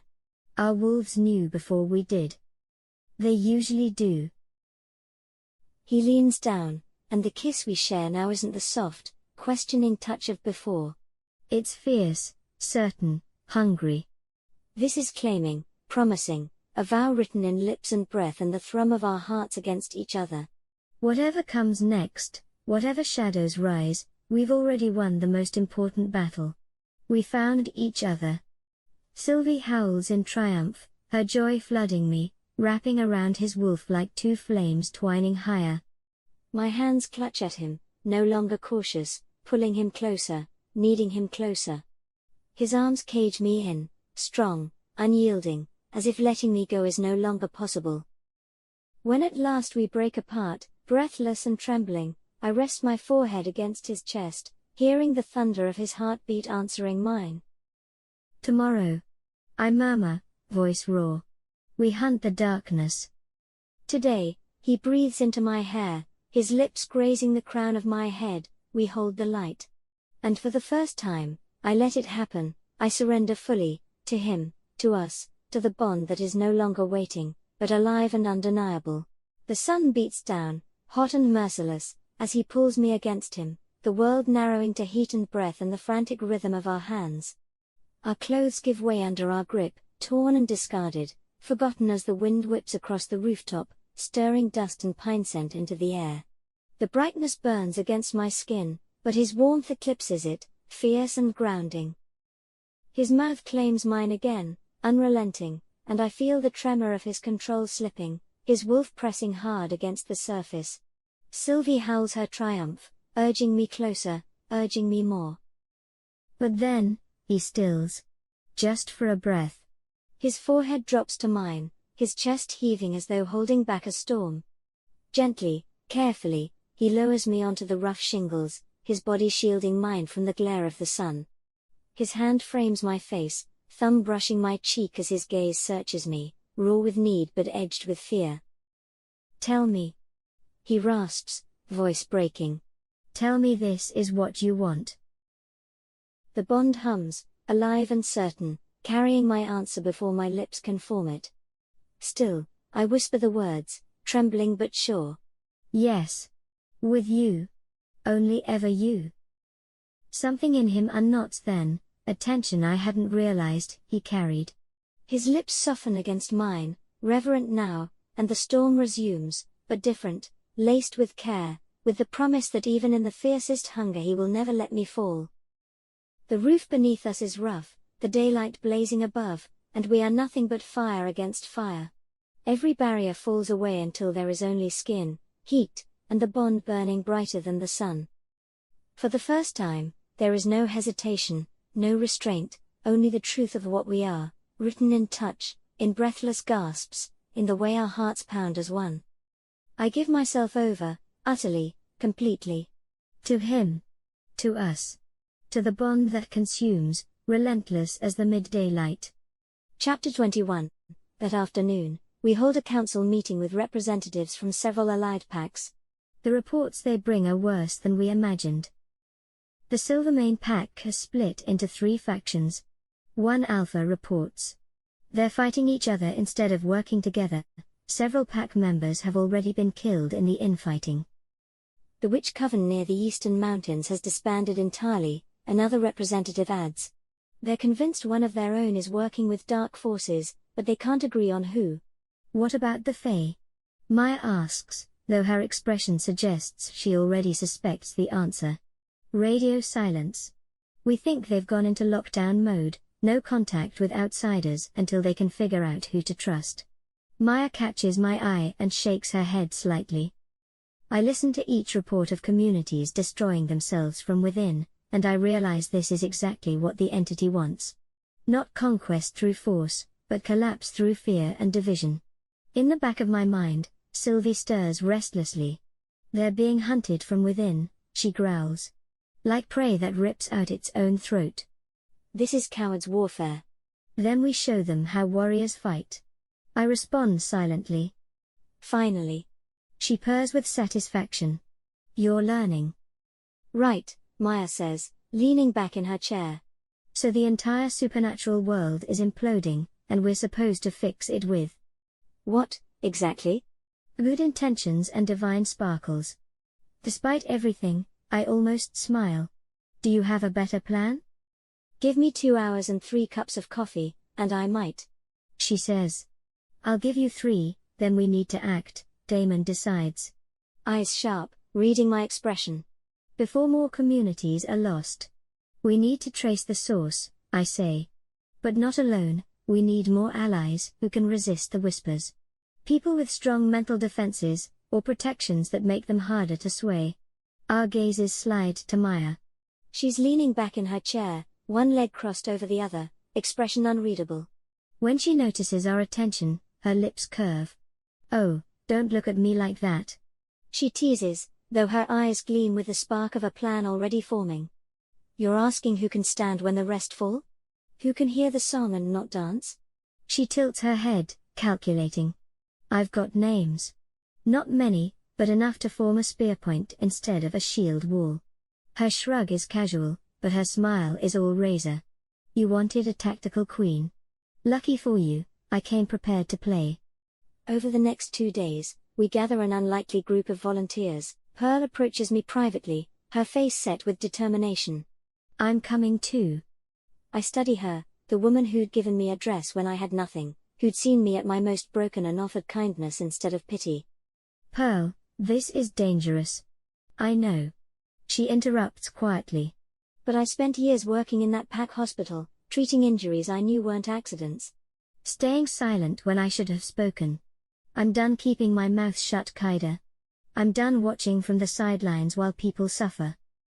I pull her into a hug, feeling the tremor in her shoulders. Then welcome to the team. Tarek volunteers next. Since being freed from possession, he'd been working with Thomas and Sarah, processing the trauma of his actions. His eyes held a clarity they'd lacked before. I know what it feels like when something alien takes control of your thoughts, he says. Makes you believe things that aren't true, turns your own mind against you. If this entity is using similar methods, I might be able to recognize the signs before anyone else. Maybe even resist them better because I know what to watch for. Damon's expression is skeptical. And why should we trust you? You've betrayed this pack more than once. Tarek is quiet for a long moment. Because I've seen what I become when I let darkness in. I've felt what it's like to lose yourself completely, to watch helplessly while something else uses your body to hurt people you care about. He looks directly at me. You saved me from that. You pulled me back from a place where I'd lost everything that made me who I am. If there's even a chance I can prevent others from going through that, I have to try. I sense the truth of his words, genuine remorse for his past actions, a desperate need for redemption, and underneath it all, a core of determination that the possession never quite managed to break. I watch him, my smile softening. A flicker of memory rises, unbidden, the rush of cold water closing over my head, the panic clawing at my chest. I remembered the way the river had dragged me under, how I thought no one could reach me in time. How I had no control over my body. And then his hand, breaking through, fingers gripping mine, pulling me into air and sunlight. The first breath burning like fire in my lungs. The way he'd steadied me, dripping and gasping, and whispered so only I could hear, "I've got you. Always." My turn to pull you from the riverbank, I say softly, almost teasing, but my eyes lock with his and the meaning lands. Tarek's lips twitch, for a heartbeat, the weight in his gaze eases, replaced by something gentler. Silence hangs heavy between us. Damon shifts, uneasy, but I can only smile at my old friend, a small, knowing curve of my lips. He's still in there and maybe I can forgive him in time.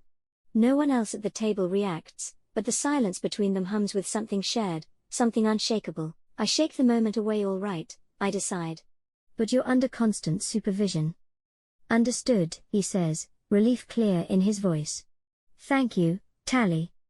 The old nickname catches me off guard, and for a moment I'm 5 years old again, holding his hand in the nursery.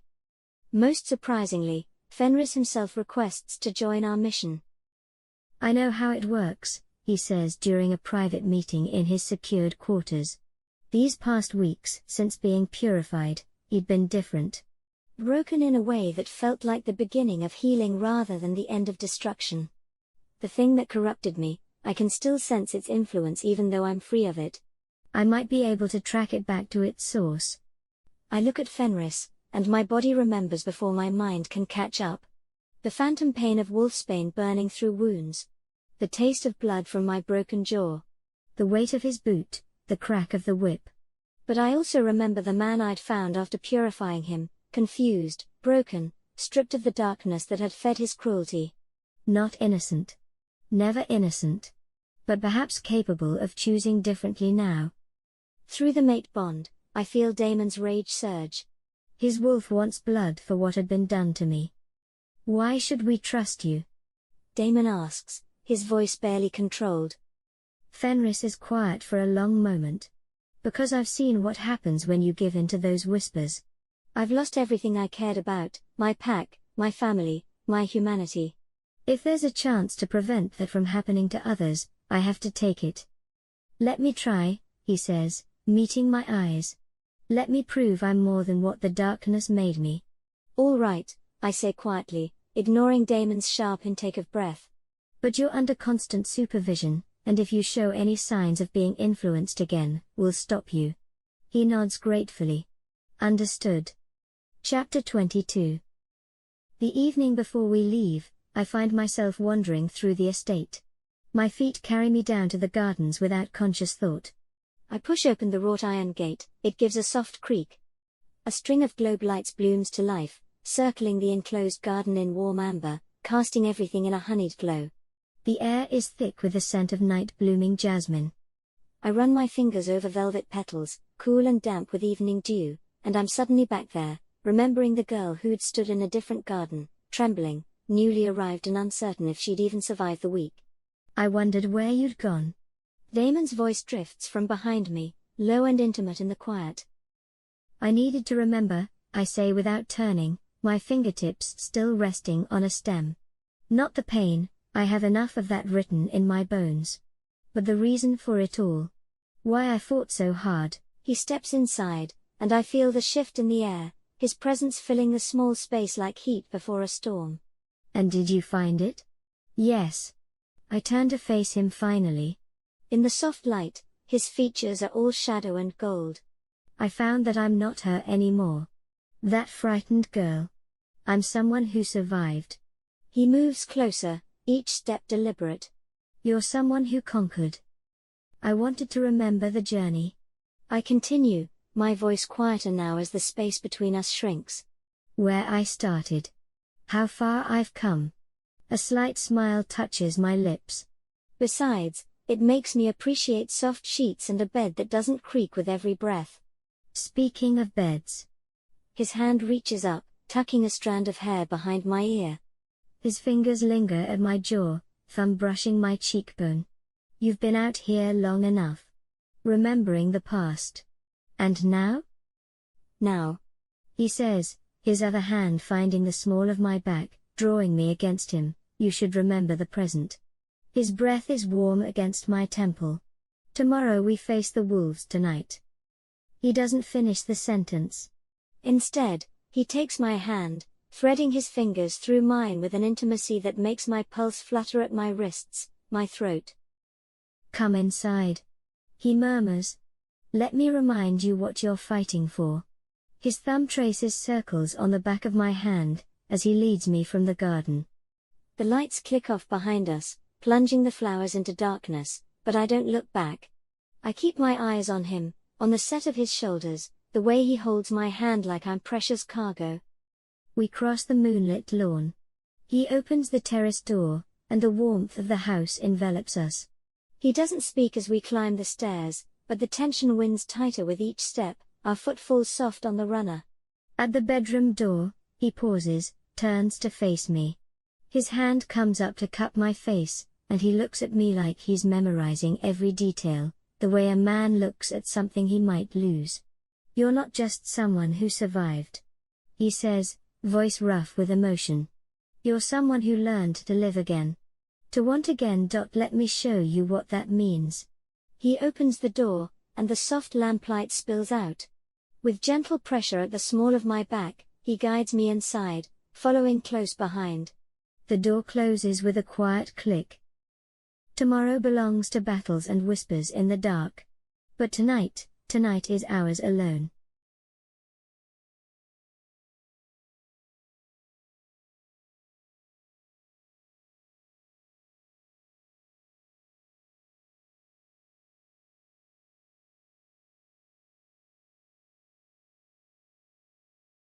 The first pale light of dawn slips through the curtains, stretching long shadows across the floor.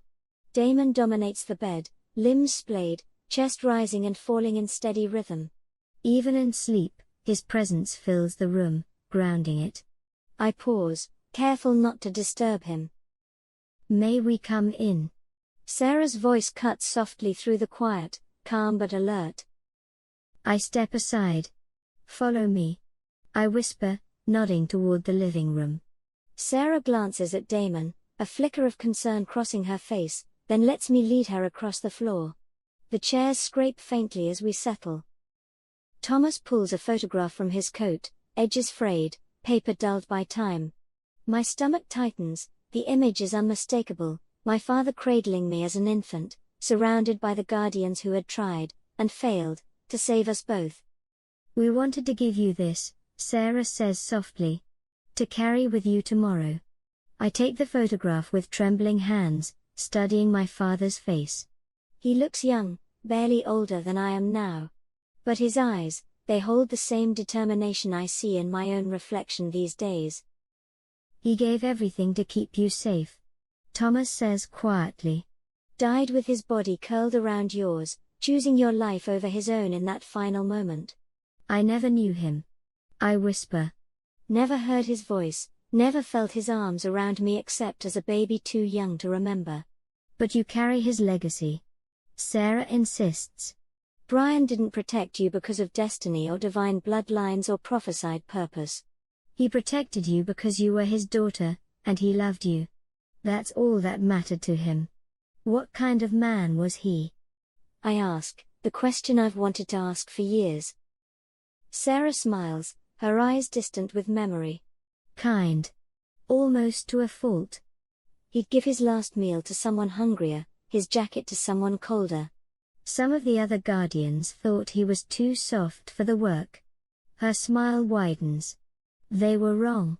His kindness was his strength. It meant people trusted him, opened up to him, followed him into danger because they knew he'd never lead them somewhere he wouldn't go himself. He sounds wonderful. I manage past the lump in my throat. He was. Thomas confirms. And stubborn. Goddess, was he stubborn? Once he decided something was right, nothing could move him. Not threats, not torture, not even death itself. He meets my eyes.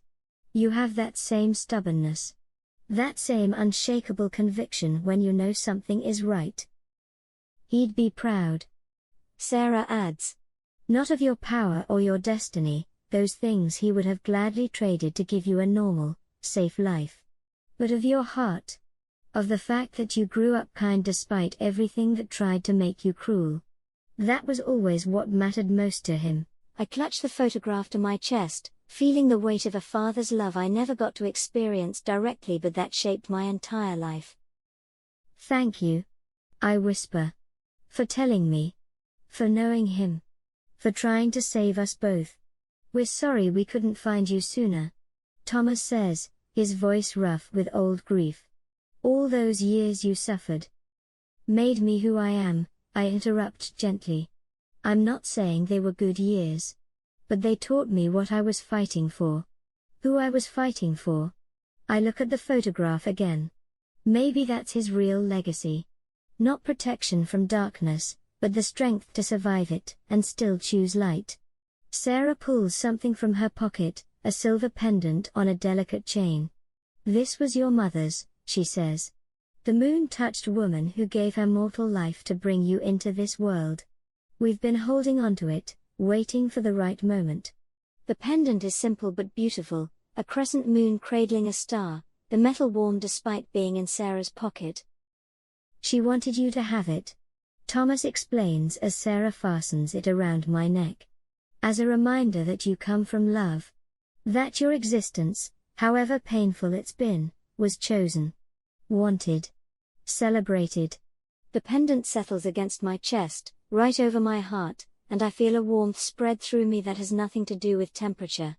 For a moment, I swear I catch a scent, something like starlight in summer rain, and hear a woman's voice whispering. My brave daughter. Thank you. I say again, and this time I pull them both into a hug. For everything.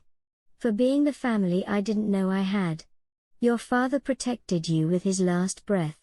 Thomas says as we part. Now you protect others with every breath, that's his legacy living on. After they leave, I stand before the mirror, studying my reflection. Silver hair that no longer hides under hats. Violet eyes that glow with inner light. The pendant at my throat. The wildflower picture packed carefully in my bag. The photograph of a father I never knew but who loved me anyway. This day, I'll face an ancient evil that wants to tear apart everything I've built. But right now, in this moment, I'm surrounded by the evidence of love, past, present, and future all woven together.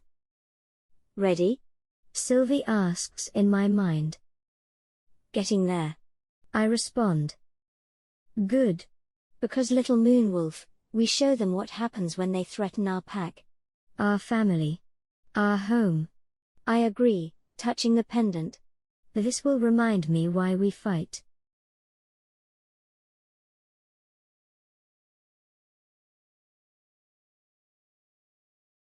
Chapter 23. The trail winds higher into the mountains until the forest opens onto a plateau. There, the remnants of a Fey camp sprawl in ruin. Broken arches of pale stone jut from the ground like ribs. Once bright banners hang in tatters from poles swallowed by ivy. The air is heavy, hushed, as though the land itself is holding its breath. Once, this place would have been alive with music and light, fire pits glowing, laughter echoing across the stones.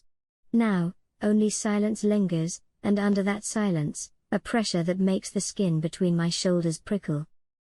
Damon's gaze swept the ruins, sharp as a blade. We move in as one. Watch each other's backs. If something feels wrong, you call it, no hesitation. His voice cut through the silence, grounding us all. Even Fenris stilled, instinctively responding to the authority in his tone. We move carefully, boots crunching on moss and brittle leaves. Every sound seems magnified. Every shadow feels like it's watching. The whispers are stronger here. Fenris murmurs, scanning the ruins. His voice sounds thin in the vast stillness. And something else, a presence that's been waiting. In my mind, Sylvie growls. It pushes at the edges of your thoughts, crude, insistent, like a thief jiggling the wrong key in a lock, but it isn't the moon goddess, we can resist this. Her certainty steadies me. After years of her urging me to be braver, stronger, finally, I'm listening. The deeper we go, the heavier it becomes. What should be the heart of the camp, a wide circle of carved stone where rituals once honored the moon, is twisted now. The carvings are scorched black. The air smells faintly of ash and iron. And beneath it all, something malevolent waits. Damon motioned with a hand, directing us into formation. Wolves shifted at once, responding to his authority without question. He didn't just move with us, he shaped the rhythm of our advance, his presence the spine of the group. At first, the ruins appear deserted. But then movement flickers between collapsed lodges. Shadows resolve into figures, men and women working with single-minded focus, hands arranging stones, setting runes, inscribing circles with unnatural precision. Not Fey. Humans, werewolves, even Fey, drawn here under someone else's will. They're not possessed. Maya whispers as we hide behind the husk of a stone pavilion. Her eyes are wide, voice edged with dread. But they're not entirely themselves either. Controlled. Tarek confirms grimly. Like puppets that think they're pulling their own strings. At the center of the ritual grounds rises the source, a crystalline structure wedged into the roots of what was once the camp's sacred tree. The tree is long dead, bark split and blackened, branches clawing skyward like skeletal fingers. The crystal pulses where its trunk meets the earth, bleeding waves of corrupted magic. Around it, the controlled workers build a strange array from Fey relics, bronze and bone threaded with copper wire. It wants to expand its range. I realize, horror tightening in my chest. Not just communities. The entire supernatural world. Pearl swallows hard. Can you purify it? I reach out with my abilities and recoil instantly. The thing is shielded by layers of corruption so dense it's like trying to breathe the ocean. Not from here. I admit, trembling. I'd have to get much closer, and even then, it might drain you dry. Thomas says flatly. That's what it wants, to force you to burn yourself out trying to stop it. But as I stare at the workers, faces slack with half-awareness, yet hands moving with eerie precision, an idea sparks. What if we don't destroy it? What if we use its own methods? Convince the control to turn on it themselves? A counter-manipulation. Damon says, eyes narrowing. But how do we reach them without being consumed too? I can, Fenris says suddenly. He steps forward, shoulders squared though his voice trembles with resolve. I know how it thinks. I've lived with its whispers longer than anyone. If I can get close enough to the crystal, you'll be walking into its strongest influence. I warn. It could break you in a heartbeat.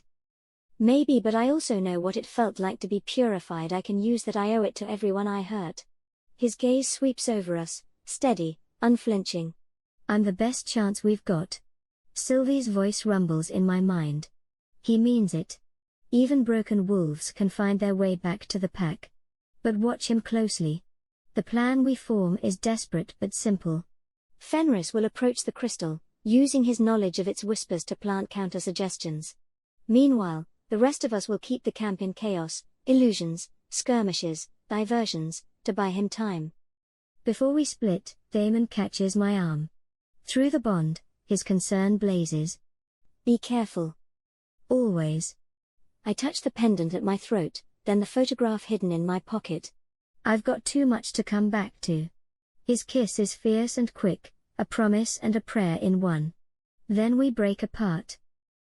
Maya and Thomas unleash fire and thunder to the east, drawing guards away. Pearl and Sarah weave illusions of armies massing in the west. Damon's fury flares through the bond as he cuts into the northern flank, his faith in me shining like iron at the core of his rage. I slip through the southern paths, past collapsed lodges and broken wards.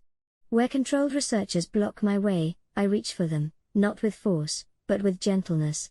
Violet light glows from my palms, offering an anchor. One by one, their eyes clear. Confusion replaces blank obedience. What happened? One stammers. You're free. Go, get out of here. By the time I reach the central clearing, Fenris is already there, standing before the crystal embedded in the roots of the dead tree. The entity notices him. Its attention slams down like a storm front. I stagger under the psychic weight, but Fenris does not move. He's fighting it. Sylvie whispers, her voice taut with awe. He remembers what it felt like to be clean. He's using that memory as a shield. Around the crystal, controlled workers falter, blinking, hands slowing. Some drop their tools entirely and stumble back. But the entity does not yield. It lashes out with raw psychic force. The impact rattles my skull, violet sparks spraying from my hands. Through the bond I feel Damon's pain echo mine, his roar of defiance blazing in my blood. Get up, Sylvie snarls in my mind. Get up, Kaida. You are a daughter of the moon. Act like it. I force myself upright, raising a bubble of silver light that pushes the darkness back. Keep going, Fenris. I shout. He presses both palms against the crystal. Golden light blooms under his fingers, soft, warm, the glow of redemption. Pearl bursts into the clearing, throwing herself to the crystal's side. You won't take another soul on my watch. Copper fire flares from her hands, shielding Fenris from the entity's backlash. I add my strength to theirs, silver light streaming into the web of gold and copper. The three energies twist together, a braid of power stronger than any one alone. The crystal convulses, a groan deep in its core. Fractures race across its surface in jagged lines of light, spreading wider with every heartbeat. The air stills, dust hanging motionless, even my breath caught in my throat, then the world shatters. A blinding flash. A thunderclap of release. Shards explode outward in a rain of brilliance, tumbling through the air like burning stars. Each piece strikes stone with a clear, ringing note that echoes through the ruins, 100 voices in a fleeting choir. The weight crushing my chest lifts, though abruptly it leaves me dizzy. The camp reels with it, men and women dropping to their knees, blinking wildly, hands clutching their heads as if waking from a fever dream. Their tools fall from nerveless fingers, illusions gutter out, half-built runes crumble to dust. For the first time since we arrived, the ruins are silent. Not empty, never empty, but no longer bound. As silence crashed down, I swayed. Damon's arm catch me, strong and certain. They tighten, steadying me, his chest rising and falling with exertion. For all his strength, I felt his exhaustion through the bond, but his eyes never left the ruins, still assessing, still alpha even in the wake of victory. It's over. He breathes against my hair. You did it. We did it, I whisper, eyes drifting to Fenris and Pearl kneeling amid the crystal's remains. All of us. Chapter 24. Moonlight filters through the broken arches, tracing silver lines across the shattered stones. The weight that pressed against our chests for hours is gone, leaving only stillness and the smell of scorched earth. Those who'd been trapped under the crystal's control stumble from the shadows, men and women in torn clothing, eyes wide and uncomprehending. They'd come here once of their own will and been swallowed whole. Now, freed from its grip, they blink at the ruins like waking from a nightmare. Damon moves among them, quiet but commanding. His voice, low and firm, cuts through the disorientation. Easy, you're safe now, stay together, follow the trail down the mountain, the way is clear. His hand brushes shoulders, steadying those who falter. He looks every inch the alpha he was born to be, exhausted, bloodied, but unbroken. Is it over? A girl with tangled hair and a split lip asks him, her voice small against the wind. Are we ourselves again? Damon steadies her, one hand firm on her shoulder. I see the tremor in her legs, the way her breath catches when he looks at her. You're safe now, he says quietly, the kind of quiet that people believe without question. She nods, relief and fear twisting together, and Pearl leads her toward the narrow path winding down the mountain. When Damon straightens, our eyes meet across the ruins. For a heartbeat, everything else falls away, the broken stones, the smoke, the ghosts of what we've lost. He looks exhausted, soot streaked down his throat, blood drying at his collar, but his gentleness cuts through it all. Something in me softens. Not the bonds pull, not the shared power humming between us, something older, simpler. Watching him offer kindness when he has nothing left to give, I understand the word that's been waiting at the edge of my thoughts. Love. It settles in my chest like warmth after a long winter. And for once, I don't push it away. Nearby, Fenris kneels beside the fractured remains of the crystal. The faint golden glow still clings to his fingers, soft as dawnlight seeping through fog. The light trembles when he exhales, fading and brightening in time with his pulse. Damon approaches slowly, every step deliberate. His shoulders are squared, jaw tight, a soldier's instinct braced against an old threat. For a moment, the two men simply stand in the ruins' hush, the air between them heavy with things unsaid. You faced it head on, Damon says at last, his voice low, steady. No one else could have done that. Fenris lifts his gaze, eyes rimmed in fatigue. The golden light flickers across the hollow lines of his face. I didn't face it alone. His glance slides to me, brief, but weighted. She gave me something to fight toward. Damon's expression doesn't shift, but I catch the faint flex of his hand, the smallest break in his stillness. He nods once. Then hold on to that. You'll need it in the days ahead. I move closer, brushing ash from my palms. The air tastes of iron and burnt magic, and every breath feels like it could shatter. Everyone's clearing out, I say quietly. Once they're gone, we burn what's left. No trace of this place should remain. Damon studies the ruins, blackened stone, scorched symbols, the shimmer of lingering power drifting like smoke. The wind tugs at his hair, carrying the faint scent of ozone. Agreed, he says, voice rough. But it won't end here. I meet his eyes. The weight of it all, loss, duty, what's still coming, presses against my ribs. I know, I manage, the words thin but true. In the weeks after the crystal's destruction, cautious hope takes root. Reports drift in from every corner of the supernatural world, pacts and covens, enclaves and clans, each one carrying the same refrain: the whispers are gone. The psychic storms have stilled. For the first time in months, minds are quiet. But peace doesn't come cleanly. Wounds linger. Pacts that turned on each other now face the harder work of rebuilding trust. Forgiveness is a slower kind of battle. Tarek and I travel together to the broken places, charred halls, gutted dens, villages where even the trees seem to hold their breath. He speaks to those still haunted by what they did under the crystal's sway, his voice low and raw. The hardest part, he tells a gathering of young wolves one night, isn't realizing you were manipulated. It's forgiving yourself for the things you did when you weren't yourself. Later, when the fire burns low and the camp's voices fade, he stares into the embers. Shadows catch the old scars on his face. Do you think redemption is real? He asks quietly. Not just change, real redemption. For someone like me?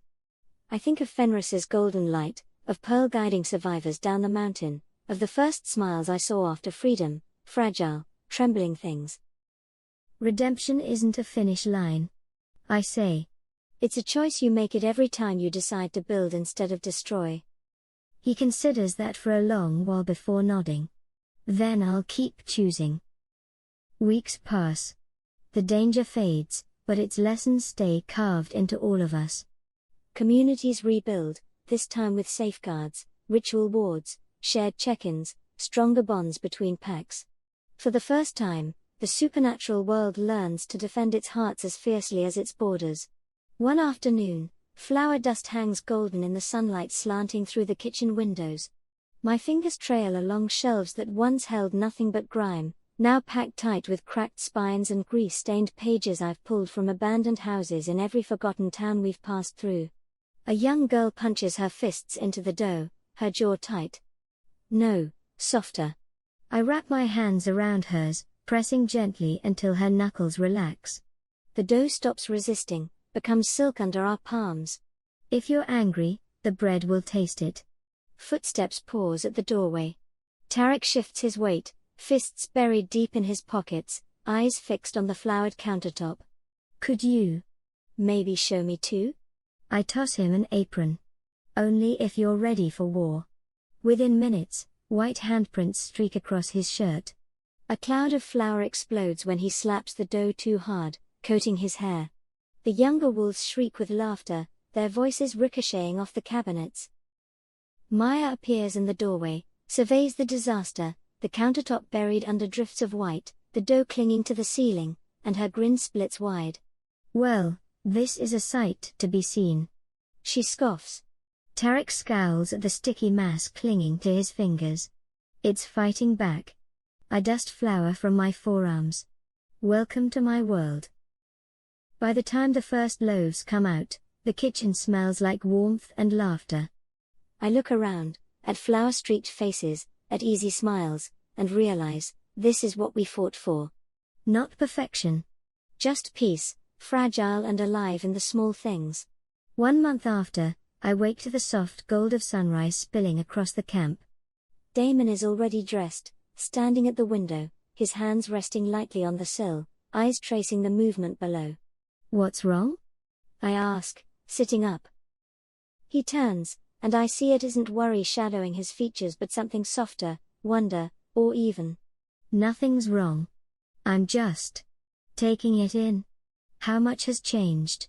How much you've changed everything. I slip beside him, letting his arm curve around my waist. The warmth presses into me, steady and grounding.